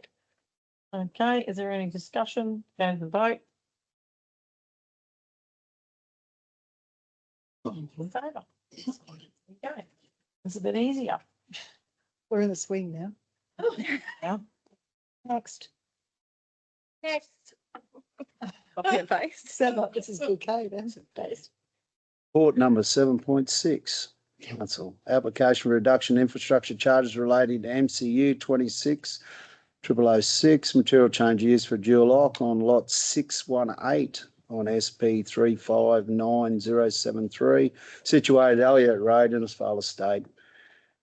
Council received from Urban Sync on behalf of Five Rivers Construction for the material change used for the infrastructure charges associated with that. The application was approved by council, subject to conditions on the 2nd of March 26 by delegated authority, as is code accessible application. The proposed development complies with the eligibility and assessment criteria and therefore is recommended for the 100% reduction as long as the works are done before the 2nd of March 2029. The recommendation is that council approve the 100% reduction in infrastructure charge relating to the MCU 26-0006 development application for material change used for dual occupancy on land described as lot 618 on SP 359073 and situated Elliott Road, Innisfail Estate, Queensland 4860 on the condition that all works with the development as contained within the material change of use improvement attachment 1 and any other statutory requirements are completed prior to the 2nd of March 2029. Thank you. Chair. Councillor Littlemore.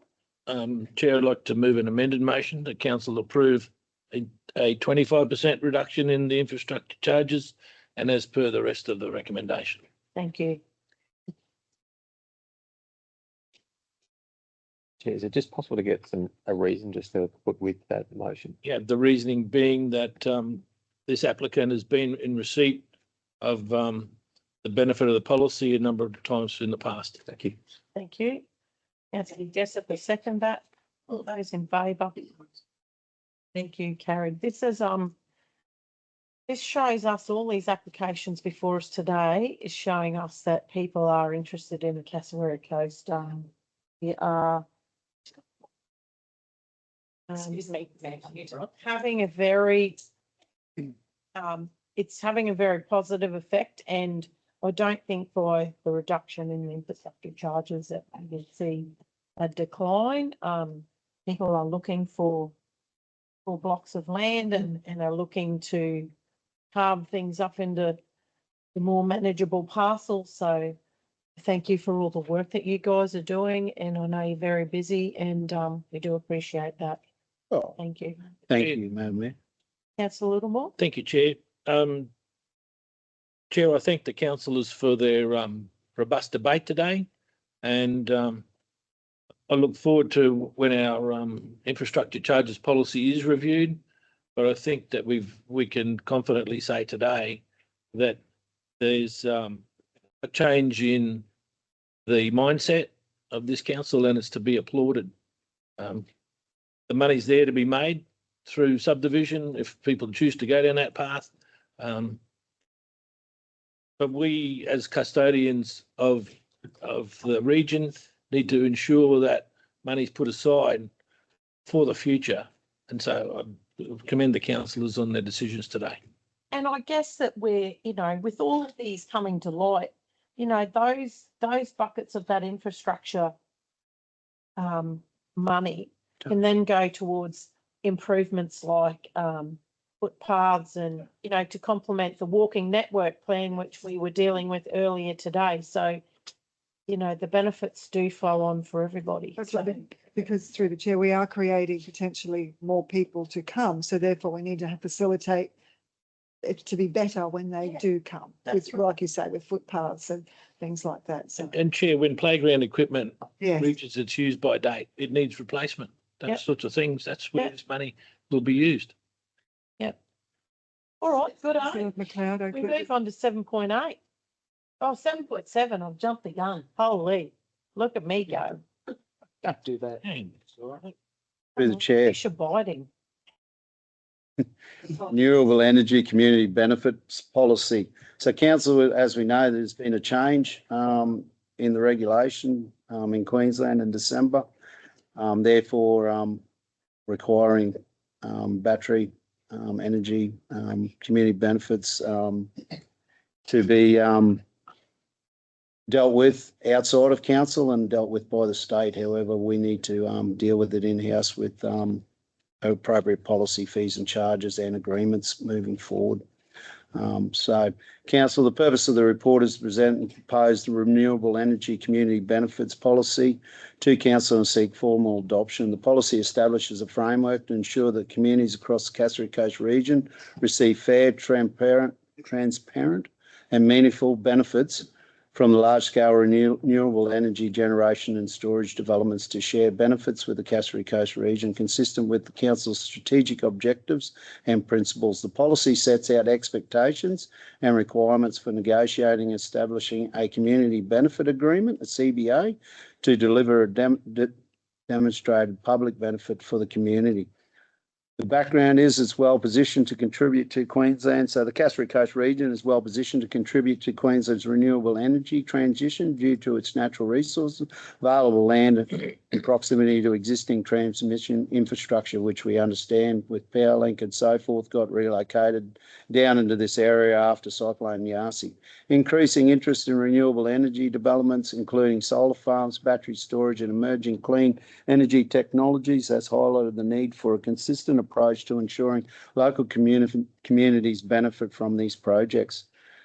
The Cassowary Coast community values its natural environment, agricultural industries and rural character. Renewable energy developments can support economic diversification and regional sustainability. However, host communities may also experience impacts such as landscape changes, construction, traffic, and land use pressures, I should say. Across Queensland, Australia, local government are introducing community benefits sharing frameworks to ensure that communities hosting renewable energy infrastructure receive direct social, economic, and environmental benefits. Establishing a formal policy allows council to clearly communicate expectations to project proponents while supporting positive relationships between the proponents and the community.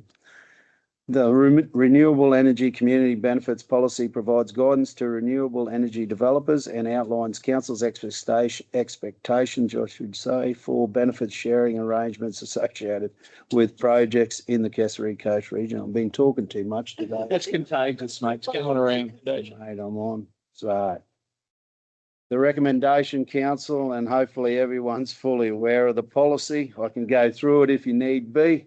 That council adopt the Renewable Energy Community Benefits Policy. I apologise. Happy to move. Councillor Tui, The second. thank you.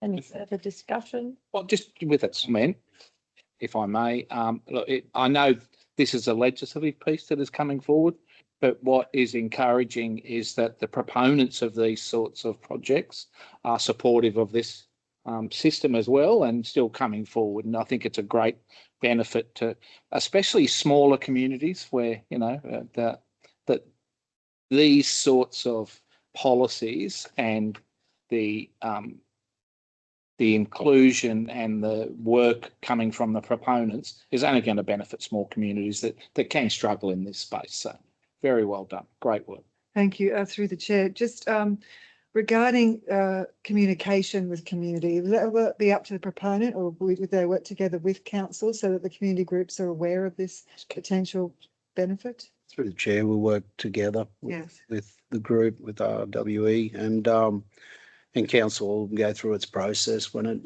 does its funding arrangements through Smarty grants and so forth as we go out. But Chair, just discussing the policy as far as. Okay, thank you. Sorry. Those questions may. Yeah, further down the track. Apologies. Yeah. Okay, Thank you.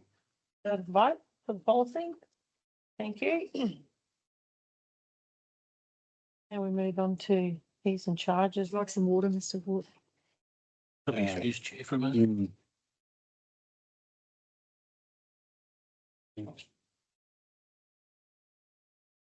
Council 7.8 fees and charges, 2025-26 amendment, renewable energy community benefit scheme. So the current schedule of fees and charges was adopted by council. It's meeting on the 22nd of May 2025 with effect of 1st of July 2025. Thanks, mate.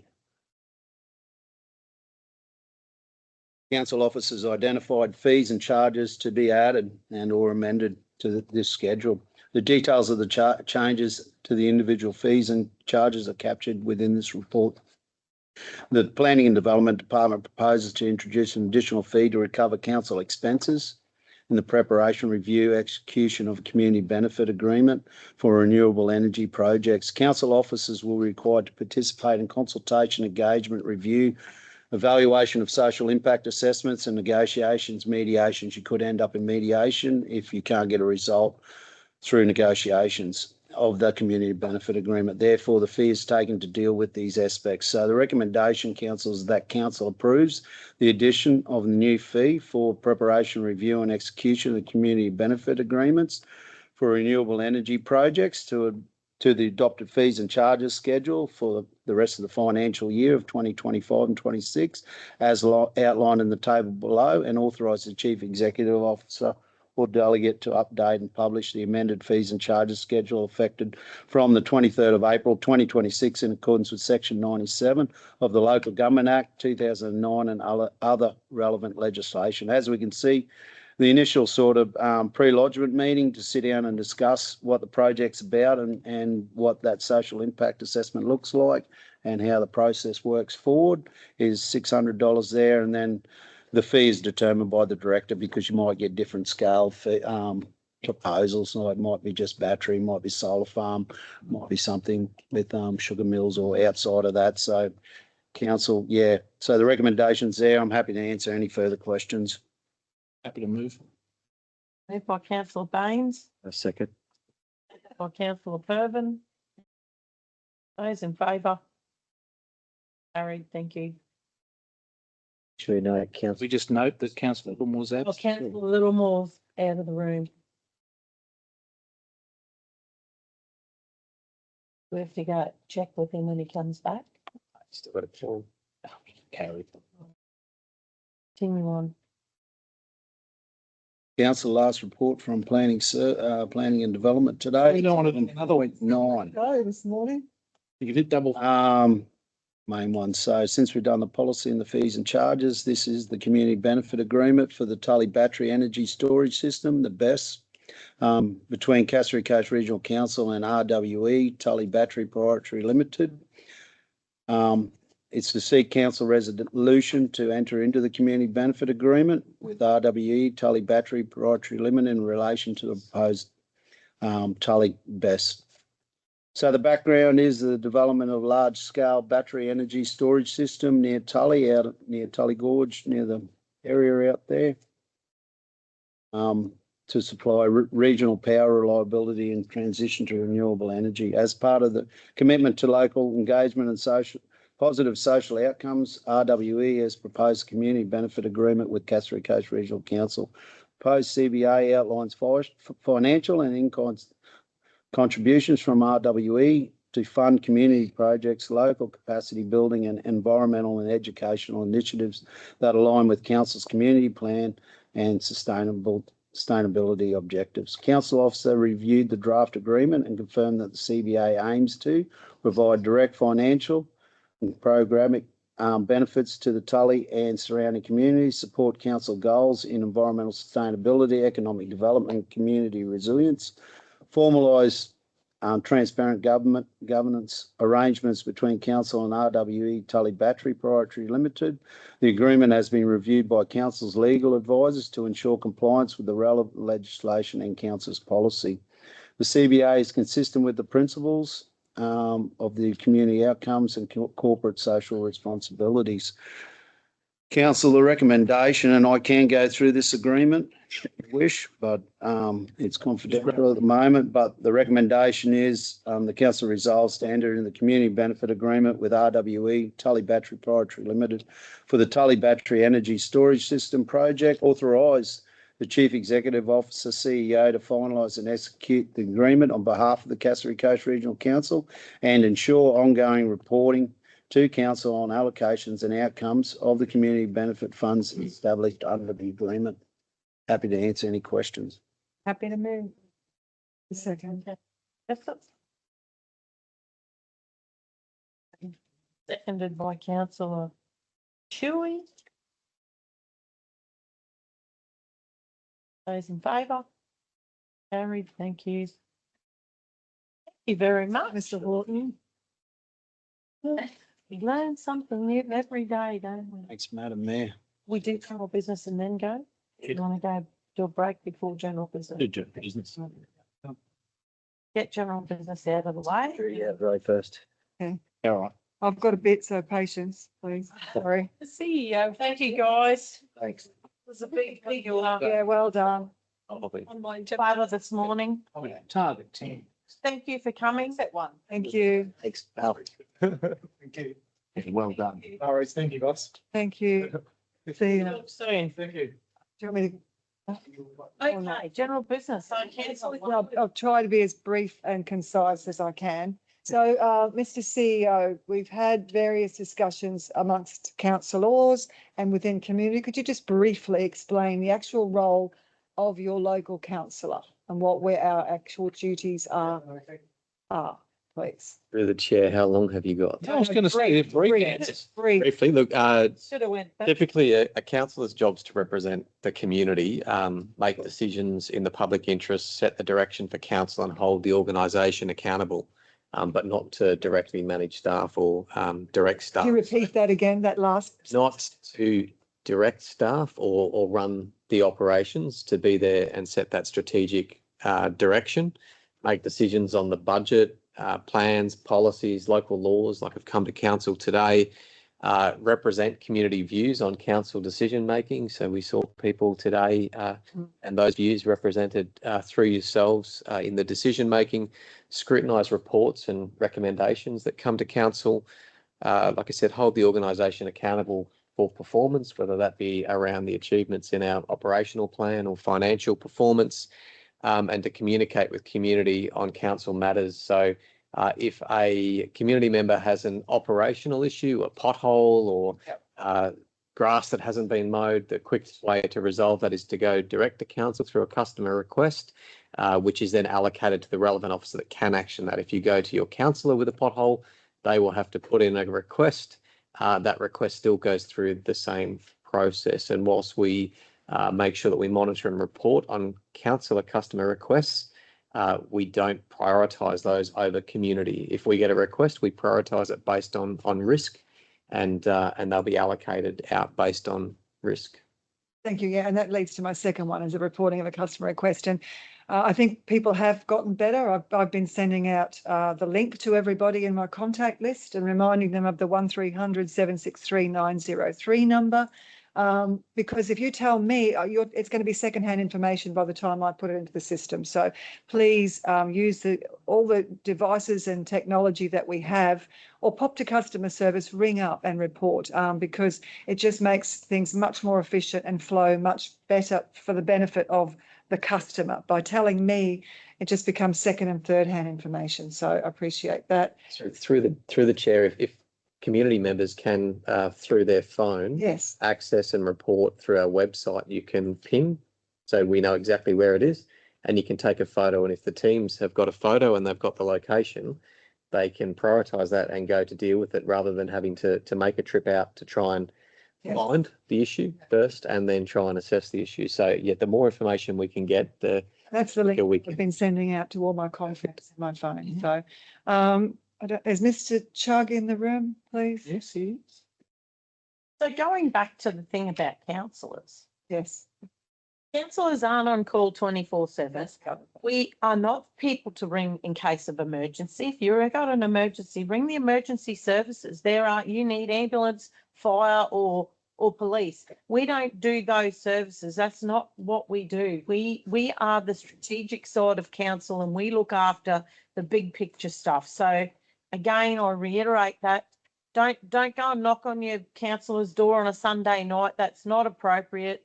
If you have an issue, go through the correct channels. It makes life a whole lot easier, and it gets the job done a whole lot quicker. And as the CEO referred to, you might ring me, but I can't ring an officer and say, can you go and fix this pothole? It's just not how things are done. There is a protocol that we have to follow, or otherwise we ourselves can get into some drama. So just needing to clarify the best way and the quickest way for customers to receive, and as you say, to have an understanding of what we're supposed to be doing. And just, sorry, through the chair, to follow on from the mayor's comment, if there is an emergency with a council asset or anything like that, there is a 1300 number. It's an after hours number. So they put you directly through, or they directly contact the officer who's responsible in that department. You know, we don't have, as councillors, we are the strategic arm of council. We are not the operational arms. Right. But we don't have those numbers either. No. So we don't have the number to direct them to. If they ring the 1300 number, they can put them directly in touch with the person that's on call. Yeah. Thanks, Mr. Chugg. Come on. Thank you.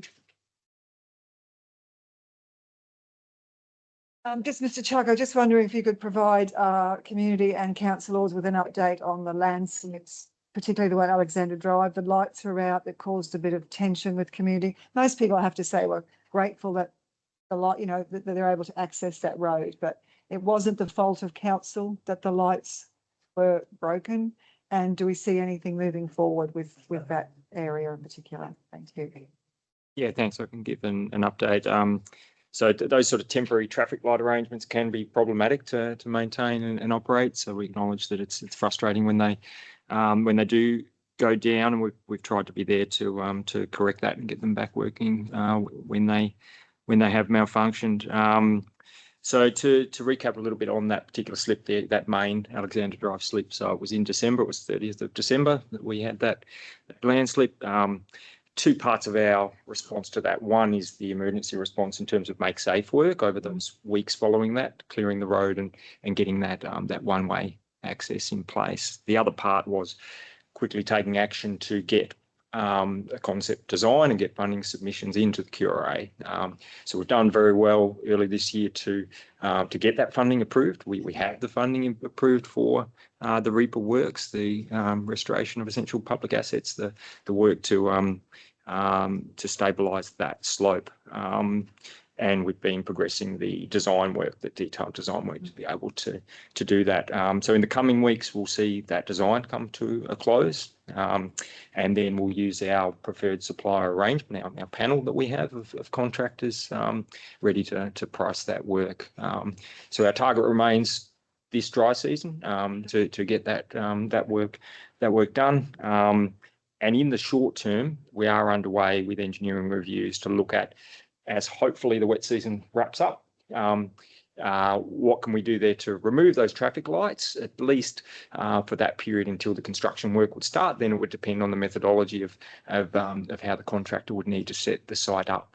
But we are still talking about some months realistically to go through that finalising design and procurement process. So we are underway with getting that engineering guidance on how we can go about doing a bit of further work there at the toe of that landslip.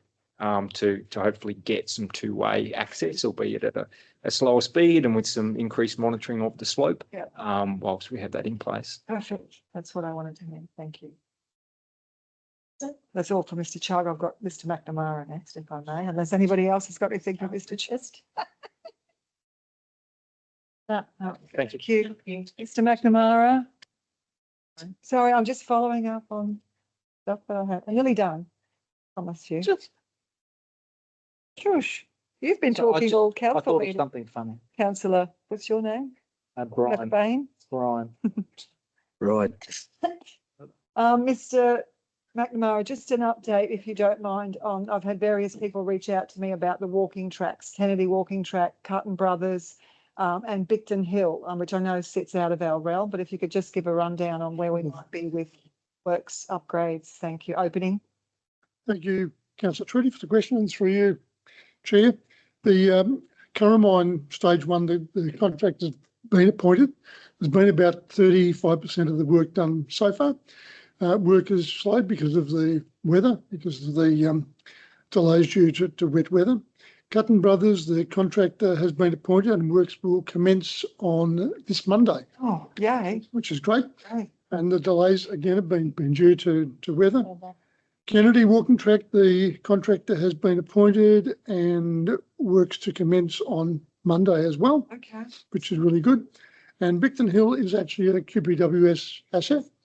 And we're told that that will start as soon as they're able to get in there with the wet weather or after the wet weather and make a start on that. So. Okay, thank you very much. That's, and just in wrapping up, just very quickly, thank you. Just a big shout out to all the everybody that attended and made the big successful weekend at Mission Beach happening. It was a culmination of months and years of work, and I appreciate all the efforts that our staff went through and our councillors that attended.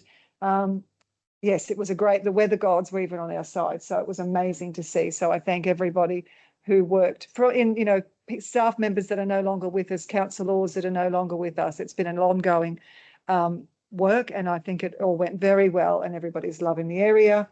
And just very quickly, next month you'll see purple appearing in shops because it is Family and Domestic Violence Awareness Month. So just take a mind if you can think of time where you think of people that have been impacted by that situation, and when you see the purple around the town, you'll know why. And thank you, Chair. That's all I had. Thank you, Councillor Jessup. Oh, I thought you had. No, I was going to ask a follow-up question of Mr. McNamara, but I think I'm flying. One thing left now today because everyone's covered everything else. So I had the privilege to attend the Freemasons Anzac commemoration on Tuesday night with Councillor Baines. The community attendance was low, so please, people, put this on your this event on your calendar because it is a thoroughly enjoyable and a very important event. And it was a great evening to attend. So I think councillor, you could probably help them in that plight to get more people there because they don't advertise very well. no, they don't. So I've got my invitation on the day yeah. and I had already had previous. Well, I know that they are going to be setting up their own Facebook page and things like that. So hopefully that'll be back into the community. You And can encourage them to get it out there. It's, they probably will follow the attendance. It's a very moving ceremony. it's a lovely ceremony. Yeah. You're done? Yes, thank you. Councillor McLeod? Through the chair, I am going to re-say we've got business, Cassowary Coast Local Business Awards. I want to thank everybody who nominated a business. Like I said, our businesses are the backbone of our region and our community. We had 9 categories, and one of them was a People's Choice. It is open for voting now, so please get on and vote for one of those 5 businesses that made the final 5. And if you do want to attend and, hear from, the great work that some of these businesses are doing, like one of them was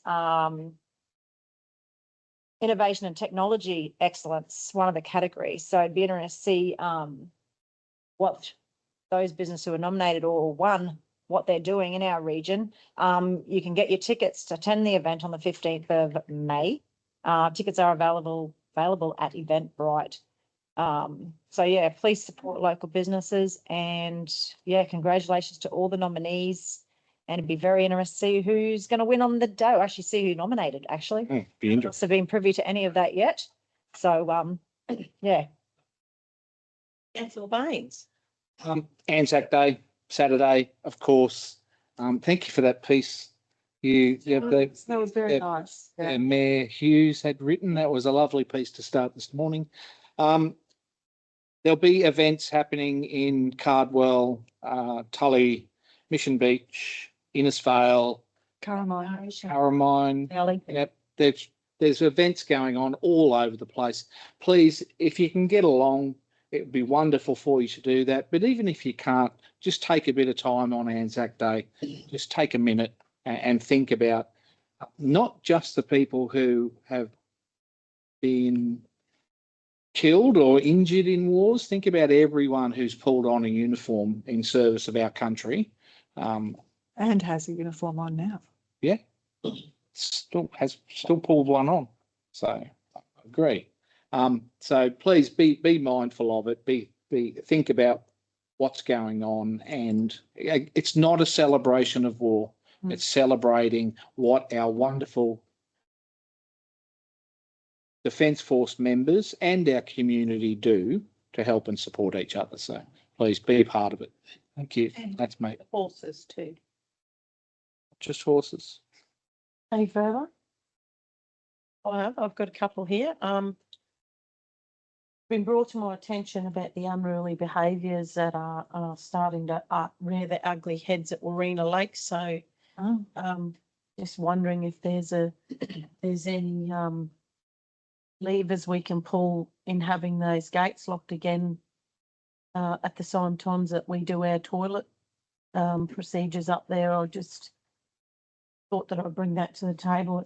There's a few people that have come to me and they're very upset that that is happening, but it happened before, and I know that we've locked the gates there before at night time. I don't think there's really any need for people to be there in the midst of the night unless there's actually a booked event. So maybe we could check that out. Yeah, I can find.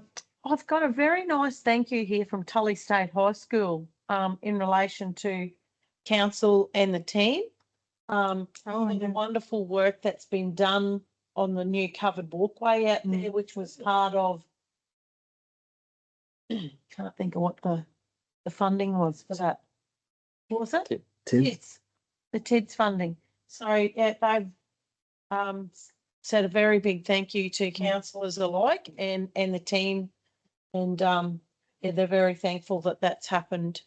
I've been in Brisbane at Parliament House this week, kicking a few shins around. trying to get some goodness for Cassowary Coast and the broader part of FNQ. We'll continue those conversations, and I also would encourage anybody out there to go to support one of those Anzac ceremonies across the weekend. We're going to go to a break. Oh, the general business. Any more general business? Oh, we're just going to take a break for a minute. Thank you. Did you want to move into? Confidential. Just Just want to move into confidential. Oh, well, we anyway. Yeah, all right. Sorry, guys, change of plan. Recording? Hold on. Can I please have a mover? Oh, hang Yep, just stop the recording. The recording is to. Right. Sorry, we're just going to move into confidential. So can I have a mover? Thank you. Councillor Littlemore, Councillor Jessup. Those in favour? Thank you. Good idea. We're out. Oh, thanks. Right. I'll see you edit anyway. How long have we got? Yeah. Can I please have a mover in a second to move out of closed session? Councillor Chewy, Councillor Littlemore, those in favour? Thank you. Move on to item 9.1. Over to you, Ms. Vic. Quarterly outstanding debtors and rates and charges report. So this report is presented for council information regarding the status of the rates and charges and the sundry debtors to the 31st of March, or as otherwise stated throughout the report. An update regarding legal action was provided also. The recommendation that this report be received and noted. Ready to move that, Chair? Going to move that? Second. Thank you. Moved by Councillor Littlemore, seconded by Councillor Pervin. Those in favour? Carried. Thank you very much. Over to you. Yeah. The next report was outstanding rates and charges, legal action, and the next step being intention to sell land for overdue rates and charges. Council has continued to undertake rates recovery action on properties with outstanding rates as set out in the council's debt recovery policy. Officers review the progress of all properties with outstanding rates, and as a result recommended that council consider commencing sale of land for outstanding rates and charges against 13 properties. Recommendation that council proceed to commence the sale of land for these properties detailed in Schedule 1 of this report for overdue rates and charges in accordance with Section 140 of the Local Government Regulation 2012. I move. Councillor Baines moved. A little more second. Is there any commentary? You finished the recommendation, look. Note 2 and 3. Must have been in my angel world. Yeah, mine's got note 2 and 3. Yeah. Yeah.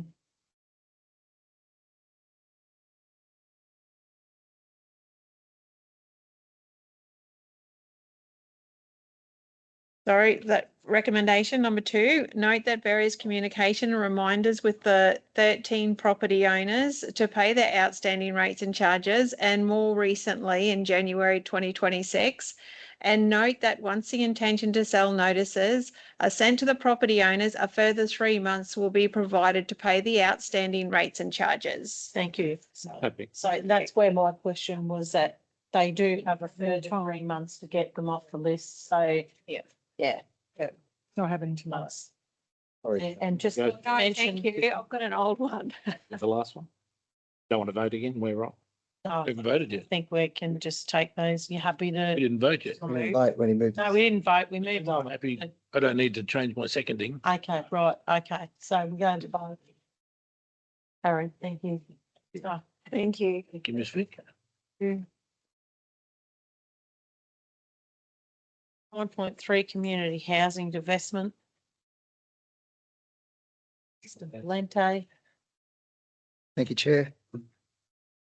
As part of Council's ongoing strategy to divest its community housing portfolio, Council intends to dispose of its interest in 4 community housing properties in Cardwell, being numbers 1, 3 and 5 Victoria Street and 2 Bowen Street, plus an adjacent vacant allotment of land adjacent to those properties at 4 Bowen Street, Cardwell.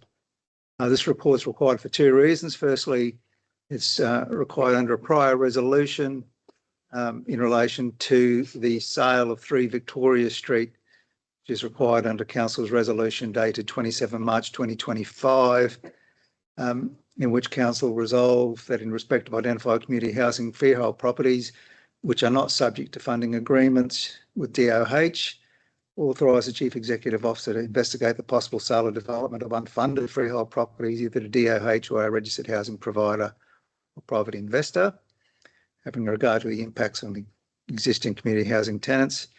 And secondly, requests the CEO to provide a further report recommending the process of disposal of the unfunded freehold properties. So 3 Victoria Street fits within one of those. It's a unfunded freehold property, so we need a resolution because of that prior resolution. Secondly, pursuant to section 2271 of the Local Government Regulation 2012, we cannot enter into a valuable non-current asset contract without first going to public tender or auction, unless there's an exemption or exception under Division 4 of the regulation. A valuable non-current asset contract includes the sale of land. The exceptions to which we wish to apply under Division 4 allows for a disposal without tender or auction if the disposal is to a government agency, which this is, and Council resolves to apply the exception. So we're seeking a resolution again for that reason. Therefore, recommend that Council approve the disposal without tender or auction by adopting the exception contained in section 2361B1 of the Local Government Regulation 2012 of the following freehold properties, which we call the Cardwell freehold properties, to the State of Queensland represented by the Department of Housing and Public Works, or DOH.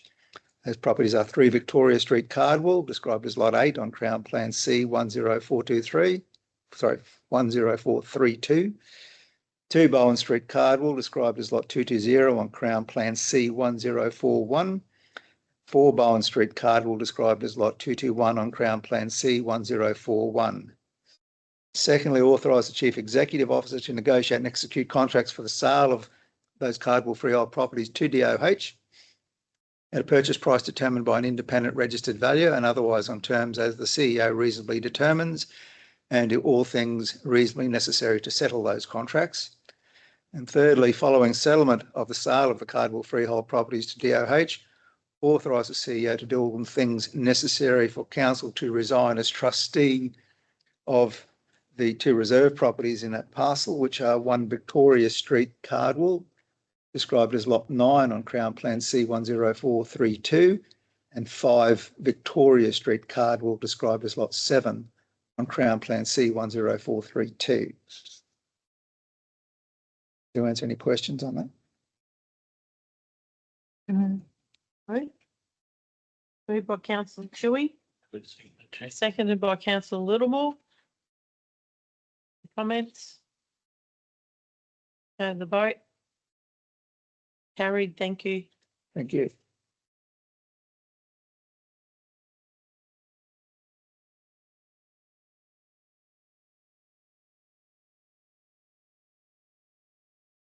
Hello. Probably morning anymore, is it? It's afternoon. The next report is the management of the Innisfail Aquatic Facility, the tender award COW 000201. The Innisfail Aquatic Centre is a key community asset providing aquatic, recreational, learn to swim services to the Cassowary Coast region.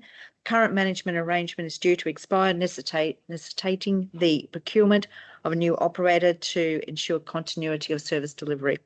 The purpose of this is for Council to review the evaluation and recommendation report and award the contract for the management of Innisfail Aquatic Facility, contract number COW 000201. Council undertook a public tender process with 5 conforming submissions received and evaluated. Following assessment against the nominated criteria, the evaluation panel identified the Queensland Police Citizens Youth Welfare Association, PCYC, as the preferred tenderer. PCYC submission demonstrated strong capability across governance, compliance and operational delivery, supported by a well-structured management model and a clear commitment to community engagement. The submission also represented the best value for money outcome for council, including the following clarifications in relation to continuing the current entry fee structure.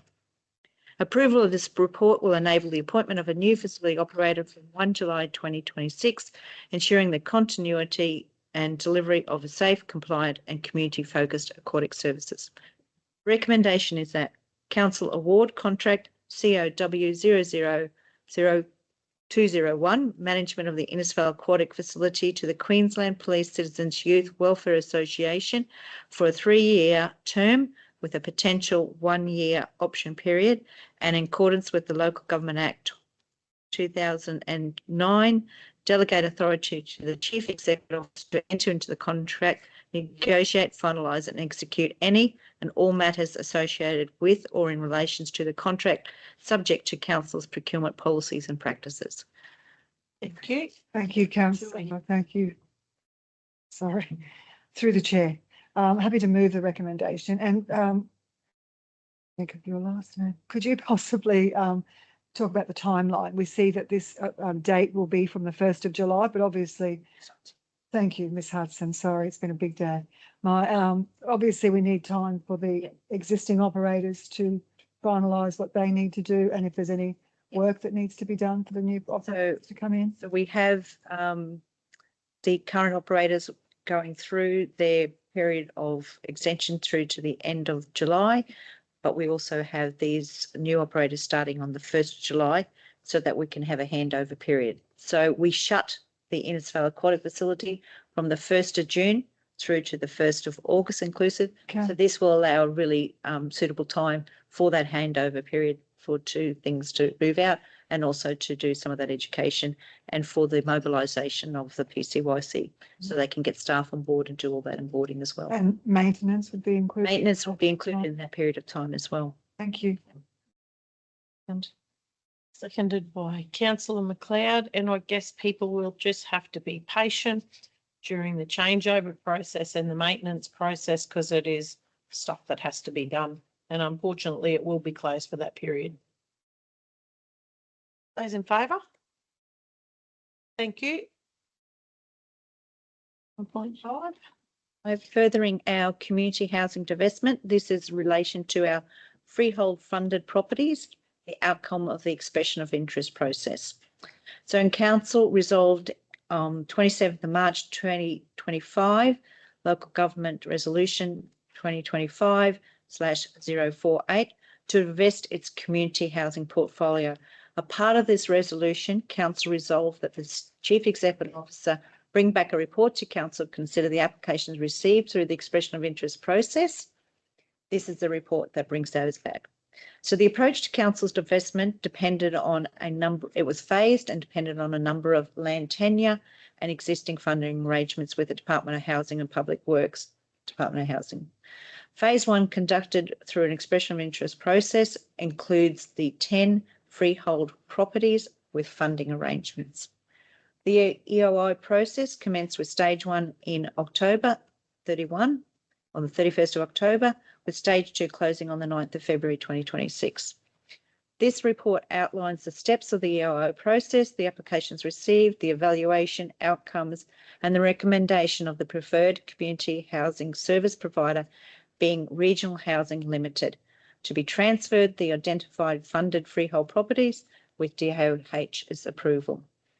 Overall, Regional Housing Limited's submission reflected a highly capable, mature and growth-orientated organisation with a strong regional focus, clear delivery intent and the systems and experiences required to achieve sustained and scalable outcomes, along with a demonstrated ability to mobilise quickly and effectively. This organisation has a track record of housing development in a significant number of regional areas across Queensland to a high standard. The submission also highlighted a commitment to the Cassowary Coast region with an existing development application in the pipeline and employment of a dedicated housing officer from day one of the transfer of the portfolio and the opening of a local office with additional staff as the regional portfolio grows. The recommendation is that Council acknowledge the comprehensive approach and quality of applications submitted through the expression of interest process for the divestment of Council's identified freehold housing properties which are subject to housing funding arrangements, agreements with the Department of Housing and Public Works, DOH, as set out in Appendix A to this report, the funded freehold properties. Number 2, note the applications, their scores and ranking, and endorse the recommendations of the evaluation panel being Regional Housing Limited as the preferred registered community housing provider. Number 3, authorise the Chief Executive Officer to notify Department of Housing of the recommended regional community housing provider being Regional Housing Limited and request that DOH provide its consent to Regional Housing Limited to take over all obligations of the provider referred to in the funding agreements in respect of the funded freehold properties and to do all necessary acts and things to transfer the funding under the funding agreements to Regional Housing Limited to take effect from the transfer of the titles of the funded freehold properties to Regional Housing Limited. Authorise the CEO to negotiate and execute contracts for the sale of the funded freehold properties to Regional Housing Limited for a purchase price of $1 and otherwise on the terms that the CEO determines, and to do all things reasonably necessary to settle the contracts of sale as soon as possible. Number 5, authorise the CEO to transfer to Regional Housing Limited so much of the funds held in the Community Housing Trust Reserve as is applicable to the funded freehold properties and as is agreed with Department of Housing. Request that the CEO negotiate and enter into a new management agreement with a registered community housing provider from 1 July in respect of the balance of Council's community housing portfolio and including, if necessary, the funded freehold properties if the settlement of the funded freehold properties does not occur before 1 July 2026. 3. What was that? Didn't quite catch number 1. No, just kidding. Gosh. Made Chair. They were clearly well weighted, the scores here. So yeah, I'm happy to move.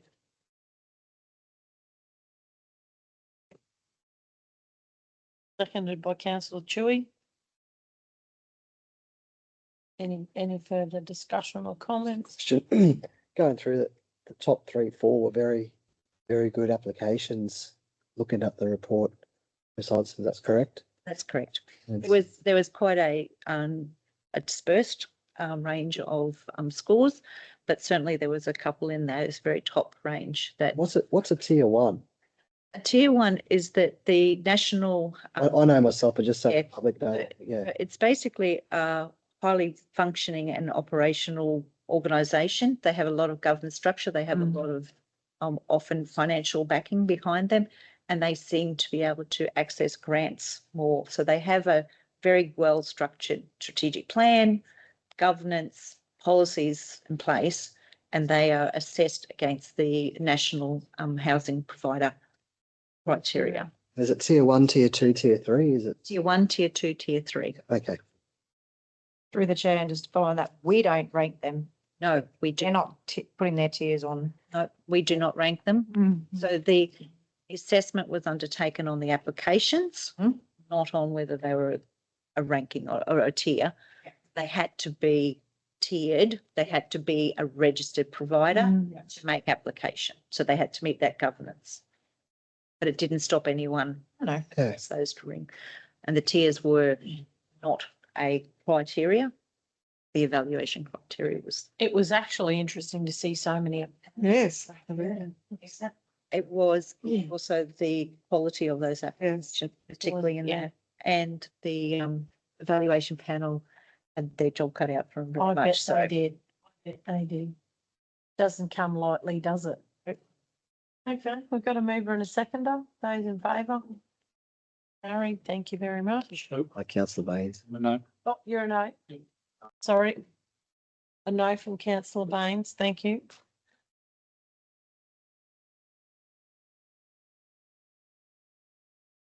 Come on down. Right. Our last item of the day. Sorry. Made it. We made it. So happy to sit with you, Mrs. Saturday. Was. You should have been first. Bearer of good news. So. Yes.